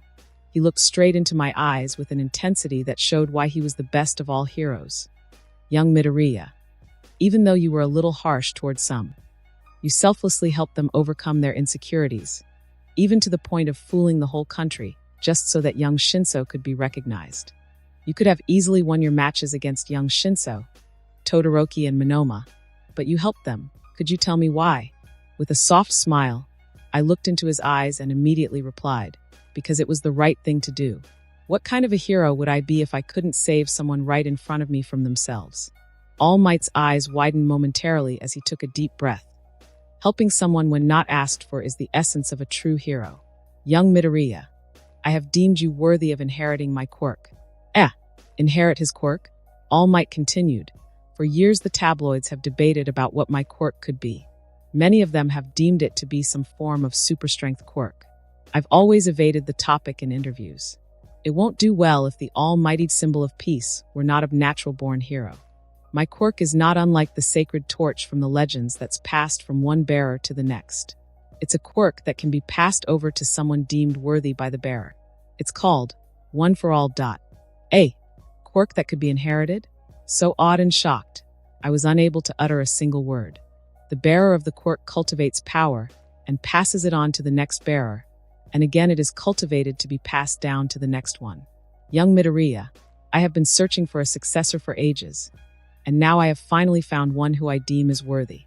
Would you accept One for All? I willed myself snap back to reality. All Might had offered to pass on his quirk to me. He had deemed me worthy of inheriting it. Without the slightest bit of hesitation, I replied, All Might, if you really think that I am worthy, then I accept to be the next bearer of One for All. All Might laughed boisterously and said, an immediate response. I like it. You are already strong enough to not get crippled by the power of One for All. If you were a weak little thing, your body would have exploded. I shuddered at the mental image of my appendages and my head blasting off of my body. Meanwhile, All Might transformed into his muscle form and plucked a hair from his head and offered it to me. Eat this. If the situation wasn't so bizarre, I would have laughed at the face he was making at that moment. You want me to eat your hair? How else do you think will I transfer this quirk to you? You need to digest my DNA for the transfer to be successful. I was about to suggest that drinking a small amount of blood would be easier, but All Might's form reverted back to his skinny self as he comically spat blood from his mouth. Suddenly, eating his hair seemed a lot less disgusting. Reluctantly, I accepted the hair and gulped it down. Now what? All Might smiled and said, Now you should go home and celebrate with your mother. Tomorrow, meet me at Dagoba Beach at 5 in the morning. I will start your training to help you get used to One for All. I nodded and thanked him before running to my home. Later that night, when I was sleeping in my room, I was jolted awake when my conqueror's will began leaking out of me uncontrollably. I fought for control, but my will was beginning to overpower me. Quickly opening the window of my room, I jumped out in order to get away from Mom as I didn't want her to get hurt. I wasn't thinking much when I jumped out of the window. I didn't know how much force I had applied in my jump, but it didn't seem like I was descending down towards the ground at all. My will had gotten strong enough to conquer the Earth's gravity. I'm flying. Was it because of One for All? I could only make a guess. I sped towards the sea as Conqueror's will was raging like wildfire inside me, fighting back and wanting to be released. Just when the beach was out of sight, I relaxed my control over my will. The effects were mind-boggling. Conqueror's will was manifesting itself in the form of violent arcs of green lightning that were striking the ocean below me as the water was being hydrolyzed wherever the lightning struck. A gigantic whirlpool came to life as the sea itself was being conquered by my will. With a mighty roar, I released all forms of control and let go of my power. The next day I told All Might what had happened. When he asked me to use my quirk, to say he was shocked at the results was an understatement. He trained me to integrate One for All with my quirk. Despite how strong I was, my base strength, or the strength with armament, wasn't enough for my body to handle the complete power of One for All. My maximum limit was 65%. So he gave me a training plan for me to be able to use 100% of OFA as soon as possible. The 2 days quickly sped by, and I was back in school. The ride on the subway was interesting. Everyone recognized me immediately and congratulated me for winning the sports festival. Some kids even asked for autographs. I won't deny it, I was feeling a little overwhelmed. I guess the same happened with many of classmates as they were talking amongst each other about being recognized by people over the 2 days. Finally, the bell rang and Aizawa-sensei entered the classroom, this time without his bandages. Recovery Girl really did a wonderful job in healing him. The old lady's treatment was excessive. But never mind that. Today you have Hero Informatics class. A special one at that. The shit was at it again, creating tension among us. If he wasn't my teacher and wasn't recovering, I would have pounded his stupid face. Today you'll be coming up with your hero aliases. As everyone quietened down after a brief moment of excitement, Aizawa-sensei continued. But first, concerning the pro draft picks I mentioned the other day. It's based on who the pros think is ready to join the hero workforce after another 2 or 3 years of experience. So you could say it's a way for them to show interest in your futures. The draft pick results were weird. I only had around 300 picks while Todoroki and Katsuki had more than 3,000. Then realization dawned upon me. Endeavor pulled some shit, huh? It doesn't matter though. Any hero intimidated by that guy won't be of much help. My Netta, who was sitting behind me, said, "See? You were too scary that day. You scared the heroes off.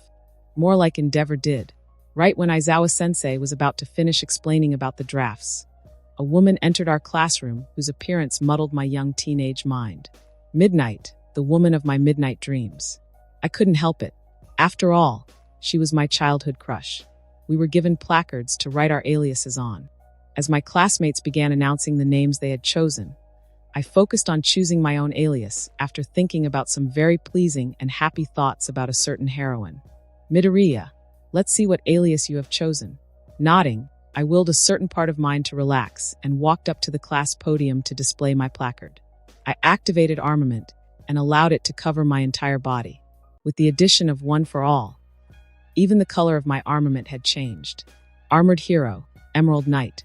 On All Might's recommendation, I decided to choose Gran Torino for my internship. But what had me worried was the fact that I knew next to nothing about him. Also, from All Might's reaction, Gran Torino was a scary individual. I mean, someone whose name could make the number 1 hero tremble in fear was bound to be scary, right? There was something else that was also bothering me. Since our first day in UAI, Uraraka and Ida had been leaving the school together, so we were pretty close friends. When we were about to board the bullet train to reach our various destinations, Uraraka and I approached Ida as there was something off about him. "Ida, if it gets too much and you need to talk, you can call us. We'll be there for you." Sure, even though I wanted to help him in some way, I couldn't find words to soothe him. The look on his face, it was something I was familiar with. How could I not be? I had seen the same look on my face in the mirror when Tetsuo was killed. Ida wanted revenge for his brother. But given the number of lives the hero killer had claimed, Ida's chances of succeeding in his pursuit to avenge his brother were bleak. Before I could say anything else to him, Ida had already left. 40 minutes later, I reached my destination. I walked towards the address on the slip in my hands and opened the door of the dilapidated house, only to see an old man lying in a pool of blood. "Yeah, he's dead." The dead man looked up at me and said, "I'm alive." "He's alive." Stop laughing at me. What kind of reaction would you expect from someone in that situation? Anyway, the old man continued, "To slip and fall while carrying ketchup-covered sausage links. How clumsy of me. And who are you?" Startled by his sudden question, I fumbled and replied, "I am Midoriya IZUKU from UA." He tried to get up by using his walking stick, but dropped with a plop. "I want to eat lunch." "Lunch? Who are you?" "He's All Might's teacher?" I knew he'll be old, but this is too much.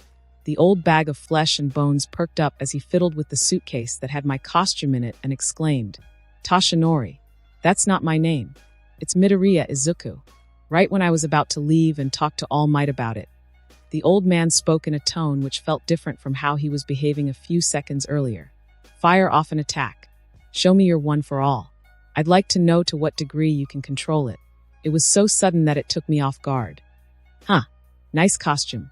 Put her on and come at me. Who are you again?" "Gah." With a frustrated sigh, I said, "I'm sorry, sir, but I don't have time to deal with someone who can't even remember something as simple as my name, much less teach me to improve my control over one for all. As I was about to leave, I heard a sound of feet crashing everywhere around the room with high-speed gusts of wind blowing all over the place. I immediately used observation and was shocked to see the same old man standing in front of me with feet planted on the wall. Gran Torino did not look like a clueless old bag of bones anymore. With a challenging and unnerving snark, he said, "Then I'll tell you once again. Come at me, you zygote. You recently received one for all from that justice-obsessed musclehead. He can't watch over you properly, so I'll have to do it in his place. So put on your costume." The same phrasing, same way of playing dumb. He's definitely All Might's teacher. As I observed him more, I found out that he was a great deal stronger than he looked. "All right, For 2 days, he trained me as I worked on expanding my use of armament. One for All had improved my armament to such an extent that it would have taken me decades to achieve the same kind of results. Even my observation had improved by leaps and bounds. I was able to spread it all over a city. On the 3rd day of my internship, Gran Torino decided to take me with him to apprehend villains. Our destination was Shibuya, as the population density there was high. We'll be passing through Hosa City, the place where Ingenium was attacked by hero killer Stain. Ida will be there too. I just hope he doesn't go seeking out Stain. Who am I kidding? He sure will. We took a taxi to the train station and boarded the bullet train to Shibuya. While I was sitting idle, I randomly decided to exercise observation. And that was one hell of a decision. Just on the outskirts of Hosu, I sensed a huge figure throw someone towards the train I was riding in. Upon observing further, I was shocked to find out that the huge figure's will was just like that of Nomu from the USJ villain attack. Immediately getting up from my seat, I ran towards the seats that would be hit and threw the panicking passengers towards Gran Torino, who was yelling at me for going crazy. But I ignored him and prepared myself. A hero came flying through the side of the train, but I grabbed him and put him aside. Then it entered through the hole in the train, a Nomu, which meant only one thing. Shigaraki was in Hosu and had attacked the city. Without wasting any time, I activated armament and rammed my knee in the Nomu's face, throwing him out. I quickly flew after it. Gran Torino was pretty pissed off and yelled as he followed me, "Kid, stay inside the train." No, that's a Nomu, similar to the one captured during the USJ attack. That means the League of Villains is attacking the city. I am strong enough to handle these things. Please, let me come with you. Gran Torino hesitated, and after a lot of persuasion, I was able to convince him. Spreading my will of observation all over the city, I looked for any villains that were attacking alongside the Nomus. But what I found froze me in the middle of my flight. Ida was being attacked by none other than Stain. Somewhere on a tall skyscraper, Shigaraki was observing the city along with Kurogiri. 2 Nomus were attacking civilians, but were confronted by heroes. At another corner of the city, a little girl was struggling to get away from a crazed man who had the worst intentions in his mind. A family was about to be massacred by a group of goons, and a kid was being kidnapped by some foreigners. So many crimes happening all at once, I was overwhelmed by them. It was simply too much to sense so much negativity all at once. Caught in a struggle to make a decision on who to save first, I lost control over my will. Powered with One for All, my will blasted out of my body as Conqueror's wills bent the surrounding space. Within the next moment, I had the rapist's head in my palm and I flew away with him, leaving the panicked but relieved girl behind. As the rapist struggled to free himself from my vice grip, I growled, "You're going to jail, you scum." I threw him towards the police station before I jumped through space to my next destination. The bullets from the machine guns never reached the family as the goons lay dead miles away in a warehouse. The kid sat alone in the van as his kidnappers suddenly vanished, only to be found dead, their torn bodies floating in the sea. I landed in front of Stain as he was about to strike Ida with his katana. Before the villain could react, he found himself flying across the alley as a sharp pain erupted from his core. He gurgled blood from his mouth as the force of my punch tore a hole in the back of his costume. Shocked at my sudden appearance, Ida exclaimed, "Midoriya." He flinched as I turned towards him and looked into his eyes. I couldn't put the blame on him. If I looked at myself in the mirror, I too would have reacted in the same way. I had gone berserk. I did my best to control the anger burning through my veins and dig my feet into the pavement as I asked Stain, "Do you know why Shigaraki Tamura is causing havoc in this city?" Stain grunted and spat blood before getting up on his trembling legs. Crouching towards me, he asked, "Who are you?" I looked back towards Ida, who flinched again. "I'll be having words with you once this guy is apprehended." Mustering enough courage, Ida snarled, "Why do you care? This is my fight." I scowled and replied with a growl, "You can't even move. How do you expect to defeat this maniac? And I'm your friend, stupid Ida. It's my duty to stop you from doing something you may regret. Resent me if you want to, but I'll do everything, even if I have to beat the shit out of you, to knock some sense in your mind that's clouded by revenge." Ida gritted his teeth in frustration and anger as I continued, "Take care of your fellow victim once you're able to move." Before I could turn around towards Stain, he threw a knife at the back of my head which, surprisingly for him, was easily caught by me. What, you expected me to drop my guard against a piece of shit known for killing heroes? Tisk, so eager to kill. Is that all you can think of with your deranged mind? Answer my question, and I may apprehend you in a less painful way. Stain snarled. Get out of my way, kid. From your talk with your friend, I could tell you are serious about being a hero. But him, he wants revenge. He doesn't deserve to be a hero. Already angry and frustrated at the attack on the city, I didn't wait any further and grabbed his face in my palm to slam him against a wall. I was so fast that he couldn't even see me move. Conqueror's will was pulsating out of my body with every heartbeat, and its effects were very clear. The night sky itself was beginning to yield to my will as its color took a tinge of green. Far away on a sky-high tower, I felt Shigaraki stumble back into a portal. Growling and panting after barely recovering from going berserk, I asked, one more time, why is Shigaraki here? Why are you targeting heroes? What's your motive behind this? Did someone put you up for this? Stain laughed raspily and replied, he wanted me to join his league, but our goals were different, so I declined. He just came here to drop me off. I slammed him back into the wall and punched him in the abdomen. As he was coughing and gasping for air, I said, that hand fetish manic is causing havoc in the city. Because of you, the scum of this society is taking advantage of this attack to have their way with the civilians. I just stopped a rapist before coming here. Why are you killing heroes? Give me one good reason. I may go easy on you. Stain snarled, because those heroes are fake. All they want is money and fame. They don't care enough to save people. They don't deserve to be called heroes. I'll kill all the fakes if I have to for cleaning this country off their filth. An idealistic villain. I snarled back. And who gave you the right to decide whether they deserve to be heroes or not? Who gave you the right to be the judge? Stain finally managed to push me away and free himself. Grabbing his katana, he slashed at my abdomen, but I easily evaded it. My purge is for the sake of a better society. This sham-filled society, and the criminals who wield their power in the name of petty mischief. I'll end it all. Stain tried to maneuver around me and go after Ida, who had begun to move again. But I was way faster and stronger than him. I grabbed his katana and shattered it like glass. Still, he managed to throw a knife at Ida, which was thankfully stopped by Todoroki's ice. Midoriya, I'll be here to provide support if you need it. I nodded to Todoroki and turned back to Stain. If you hate those so-called fake heroes, you could have tried to become a hero and clean the hero society from inside. Slamming him on the pavement, I bombarded his chest with my fists. And I bet you did try, but you failed to become a hero. You gave up when you tried to spread awareness about the corruption among heroes, but no one listened. I stopped when I started hearing cracking sounds from his chest. Stain's breathing was ragged, and he was trying with all of his might to stay awake. You gave up. If you were devoted enough to your cause, you should have kept trying. There are many ways to become a hero. But you chose the easy way out. You decided to kill all the heroes you saw were unworthy.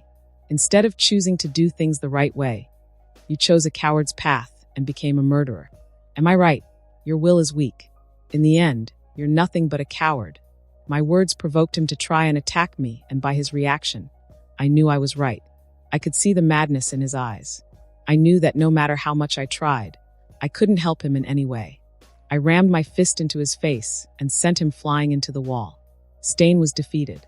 I looked back to find Todoroki and Ida helping the hero native who was originally being targeted by Stain. As we came out of the alley with Stain tied by ropes, the other heroes had arrived, along with Gran Torino. Midoriya, you brat. What happened here? I looked towards Stain and replied, we caught the hero killer. He was about to kill Ida and the pro-hero native when I stopped him and fought to subdue him. You can see it took a lot of effort.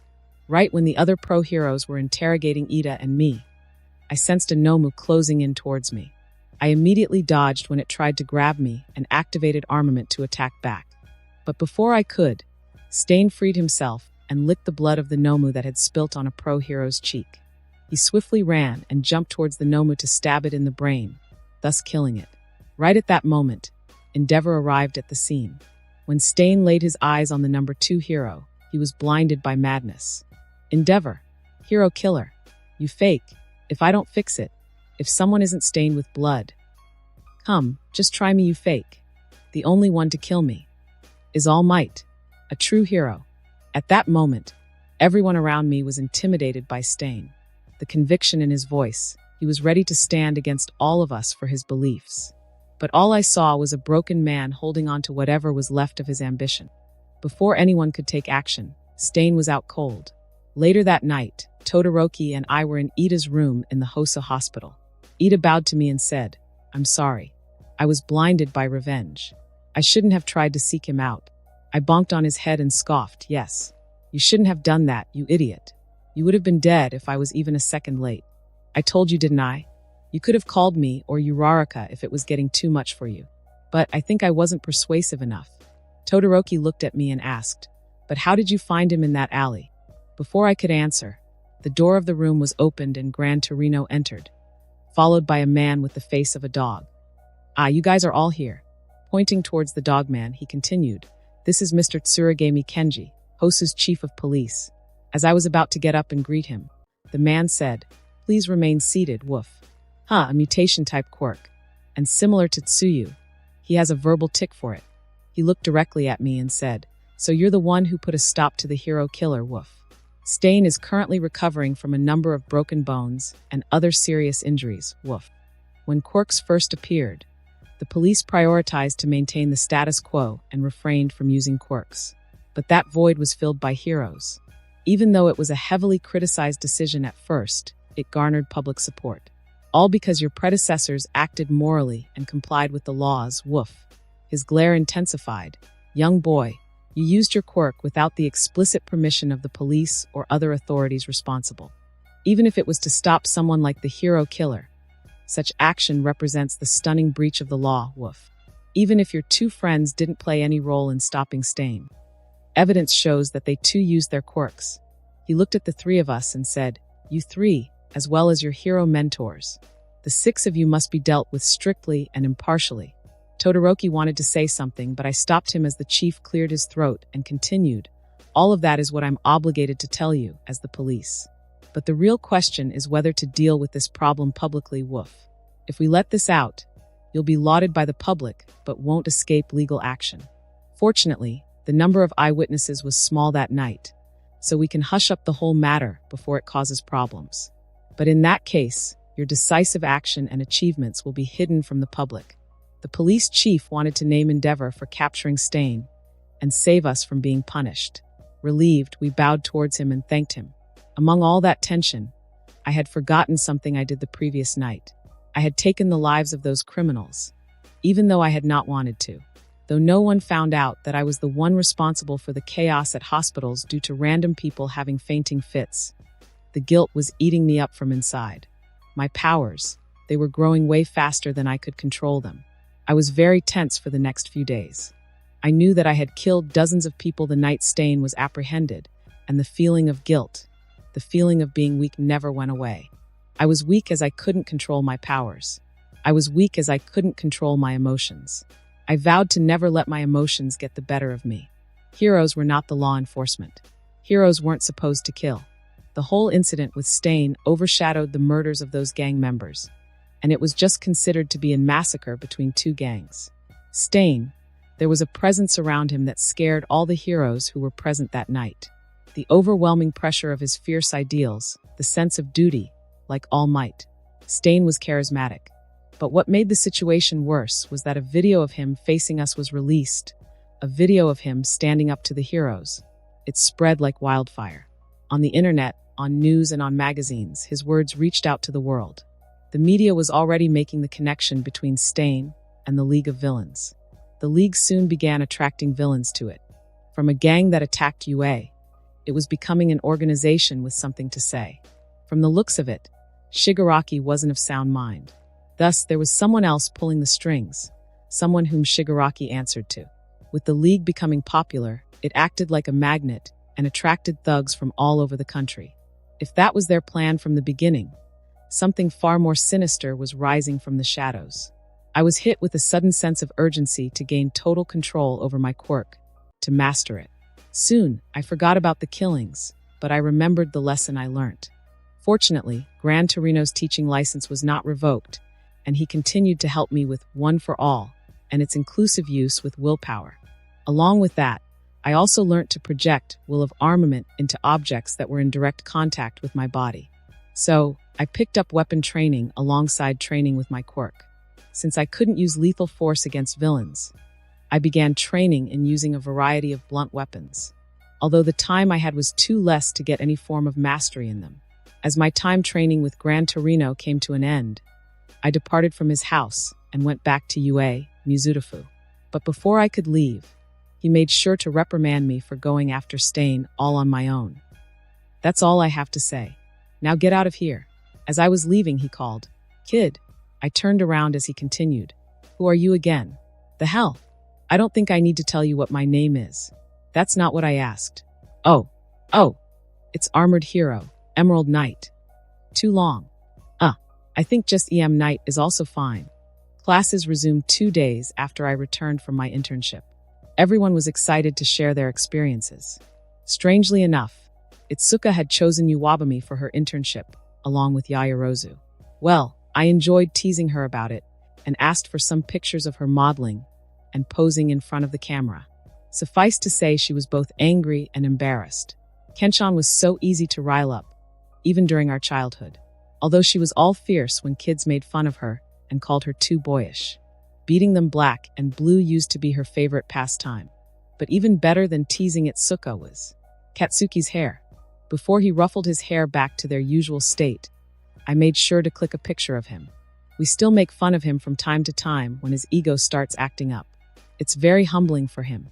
Uraraka had chosen Gunhead and learnt close combat at his agency. When I asked her about the internship, she replied while performing katas, Midoriya-kun, "It was very instructive.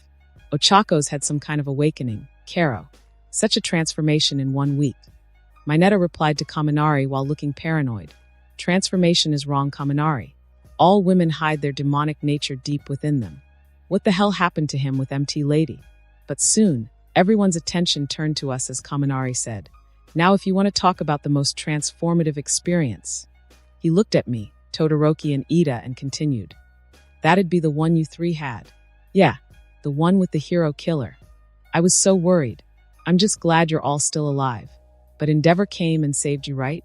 That's our number 2 hero for you." "Yeah, the number 2 hero saved us."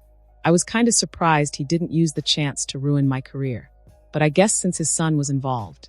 Ojiro began. "So I saw on the news that they think hero killers connected to the League of Villains? I hate to think how things could have turned out if a scary guy like him had shown up during USJ attack. That's the problem. He's not affiliated with those scumbags. The police knows that. Damn media is doing free advertisement for the League." Kaminari continued after him. "Hold on, sure, he's scary. But did you watch that video, Ojiro? You can see his tenacity, his one-track mind. Kinda cool, don't you think?" Before anyone could say anything, the classroom was flooded by my will. "Cool. Do you think that murdering psychopath is cool? He killed 17 heroes, Kaminari. There's nothing cool about it. And before you say things like this, learn to look around and see who all can hear you," I said as I nodded towards Ida. Suffice to say, Kaminari was sufficiently cowed, but Ida was not at all deterred. "It's fine, Midoriya. Stain is a man of conviction. So if some people think he's cool, I get that. But his convictions have led him to conclude that society needs a purge. And no matter what one's motives are, that's just wrong." With a sharp and comical action of moving his forearm like a robot, he continued, "So that no one else emerges and suffer my fate, I will correct my way and forge a path to become a true hero. Class is about to start. Get to your seats. Midoriya, he's taking over your job of class rep." I just smiled as I sat into my seat. Seems like I wasn't the only one who learnt something from that night. I am here, and the reason for that is your basic hero training. It's been a while, young boys and girls. How's everyone? We were certainly not impressed. Not much of an entrance. I'd expect more after a break. Maybe he ran out of shticks? I had a hard time controlling my laughter when I looked at All Might's face that clearly was saying, "Run out? Never. My supply of shticks is inexhaustible." Clearing his throat, All Might said, "As an immediate follow-up to your internships, today's activity is a playful one. A rescue training race." After he explained the rules, I was chosen to go first along with Siro, Ashido, Ojiro, and Ida. "All right, Group 1, on your marks. Start." It took me 2 seconds to reach the finish line with my new ability to fly. For Ida and Ciro, it was a humbling experience. All Might laughed and said, "While Midoriya has taken the first place, you've all figured out new and better ways to use your quirk since starting school. Keep up the good work as you prepare for your final exams." As he walked by me, he whispered, "Incredible, young Midoriya. Come see me after class. The time has come for an important discussion. About me and about One for All. I was thinking about what All Might wanted to talk about. The way he said it, the discussion would be a serious one. At that moment, I was changing into my school uniform in the boys' locker room. After being away for so long, I really worked up a sweat. Man, I need to work on my mobility. We'll fall behind at this place. I'm really jealous of Midoriya and Ciro." Suddenly, Mineta frantically waved at me and exclaimed, "Hey Midoriya, come over here. I just made a discovery of the century." Pointing towards a small hole in the wall, he continued, "Look at this hole. Just like in Shawshank. Our predecessors must have worked really hard to make it. And the next door is, you know what, right? The girls' locker room." The stupid horny midget. There was no need to shout. I saw Ida moving towards Mineta to stop him, but I stepped in before he could do so and said, "Mineta, you know the girls can hear you, right? Yayarozu and I will talk to Cementos, and he'll plug the hole. You just ruined the efforts of our predecessors. They'll be very disappointed in you." I dramatically shook my head to show my disappointment. Then, with a gloomy expression, I loudly whispered, loud enough for the girls on the other side of the wall to hear, "Now that the girls know what your intentions were, they will start wearing baggy clothes just so that you can't ogle them. They might even start dressing like 13. You took the glamour away from our class, Mineta. This is the biggest crime against us boys. What do you have to say for yourself?" The midget got so terrified at the thought of it that he began foaming from his mouth. My mouth twitched as I could hear muffled laughter from the boys in the locker room. "Midoriya, I think you broke him." I looked back at Kaminari and replied with a smirk, "Well, intimidation may work every time, but playing with someone's weakness is always very amusing. It's like the saying goes, you reap what you sow. Sure enough, the girls understood what I wanted them to do and came out of their locker room wearing costumes just like 13ths. Mineta couldn't handle it and fainted from shock and horror. I entered the teacher's lounge and saw All Might in his skinny form sitting on the couch. There were no jovial air around him. It was tense and very serious. Without looking at me, he said, "Take a seat, Midoriya. You've been through a lot lately, and I'm sorry I wasn't there to help." With the way he was talking, I was a little unnerved. "There's no need to apologize. All Might, I am more curious about what you wanted to tell me." All Might sighed and began, "One for All is a unique quirk. In that sense, it has a unique origin story, because it was derived from a completely different quirk."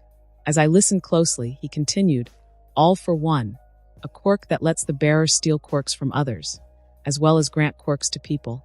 I frowned. All for One means everything was for the bearer to take. All Might breathed out and said, "This was at the advent of the exceptional, a time when society still hadn't managed to adapt to the changes. Back then, the norms of what it means to be human collapsed, and with that, the law became meaningless and societal progress halted. It was catastrophic. In that age of confusion and disorder, One took the initiative and brought people together. You may have heard about this. He stole quirks from people, and with his overwhelming power, he spread the influence of his organization. He was responsible for manipulating so many to commit wicked acts, which was his intent. Before long, he took over Japan as a supreme overlord of evil. It was difficult to digest and think that such a man existed. Yes, All Might. I've seen speculations about it on the internet, but I thought that was all made up. There's nothing in the textbooks about it." All Might replied with a hollow chuckle. "The books also don't tell you what the Yakuza are up to, do they? When a person has power, they instinctively think of ways to use it." I understood what All Might was saying, but how is that related to One for All? I mentioned that All for One could grant quirks too. With that ability, he could gain the trust of others or force them into submission. However, the load was too much to bear for those who received those quirks. Many would end becoming puppets, unable to even speak, just like those Nomu. My eyes grew wide with shock and sudden realization. Wait, do you mean that after all these years, All for One is alive? Or someone that has his quirk, his descendant? All Might looked at me with a hint of surprise and said, I will get back to you on that. Let me finish telling you about One for All. As I said, All for One forced quirks on people to make them submit. But there was one such case, where his granting of a quirk caused a mutation. All for One had a quirkless younger brother who opposed his ideals. So the elder brother gave his younger brother a power stockpiling quirk by force. But the younger brother actually did have a quirk, though it was useless as it was. The quirk allowed him to pass it on to others. I looked at All Might in surprise as he nodded. Yes, the original quirk of the younger brother and the power stockpiling quirk blended together. That's how One for All came to be. I took a few moments to digest all of it. Before All Might could continue, I concluded. So All for One was opposed by his younger brother, but the younger brother couldn't defeat All for One. To continue opposing All for One, the younger brother passed One for All to the next person, so that they could continue fighting against evil. And since All for One could steal quirks, he could have stolen some regeneration quirk that allowed him to never grow old. All Might nodded. That is right, young Midoriya. It was my generation that finally brought that evil man down. Or so we thought. He survived, and now he's the brains behind the League of Villains. The sole purpose of passing down One for All was to oppose and finally defeat All for One, which means that someday you will have to fight him. I finally understood. The will that I had felt in all the Nomus belonged to the mastermind who was pulling the strings of the League. Shigaraki was a puppet of All for One, and was being used as the face of the League to draw in villains. All for One was making his move, slowly biding his time. The USJ attack, it was just a test. He knew All Might was losing his power. It was only a matter of time before All for One made an appearance once again to fight All Might. With determination burning in my eyes, I said, I'll do my best, All Might. I'll master One for All, and I'll be ready when the time comes. As long as you are there to guide me, I'll be ready for anything. It looked like All Might wanted to say something, but refrained from doing so. In the end, he just said, thanks. How naive I was to believe that. I should have known better. And that concludes this episode. If you enjoyed it, I'd seriously love it if you guys could leave a like on the video, as it genuinely helps out so much, and it keeps me going, plus it takes only 1 second. That said, have a wonderful day. See you in the next one.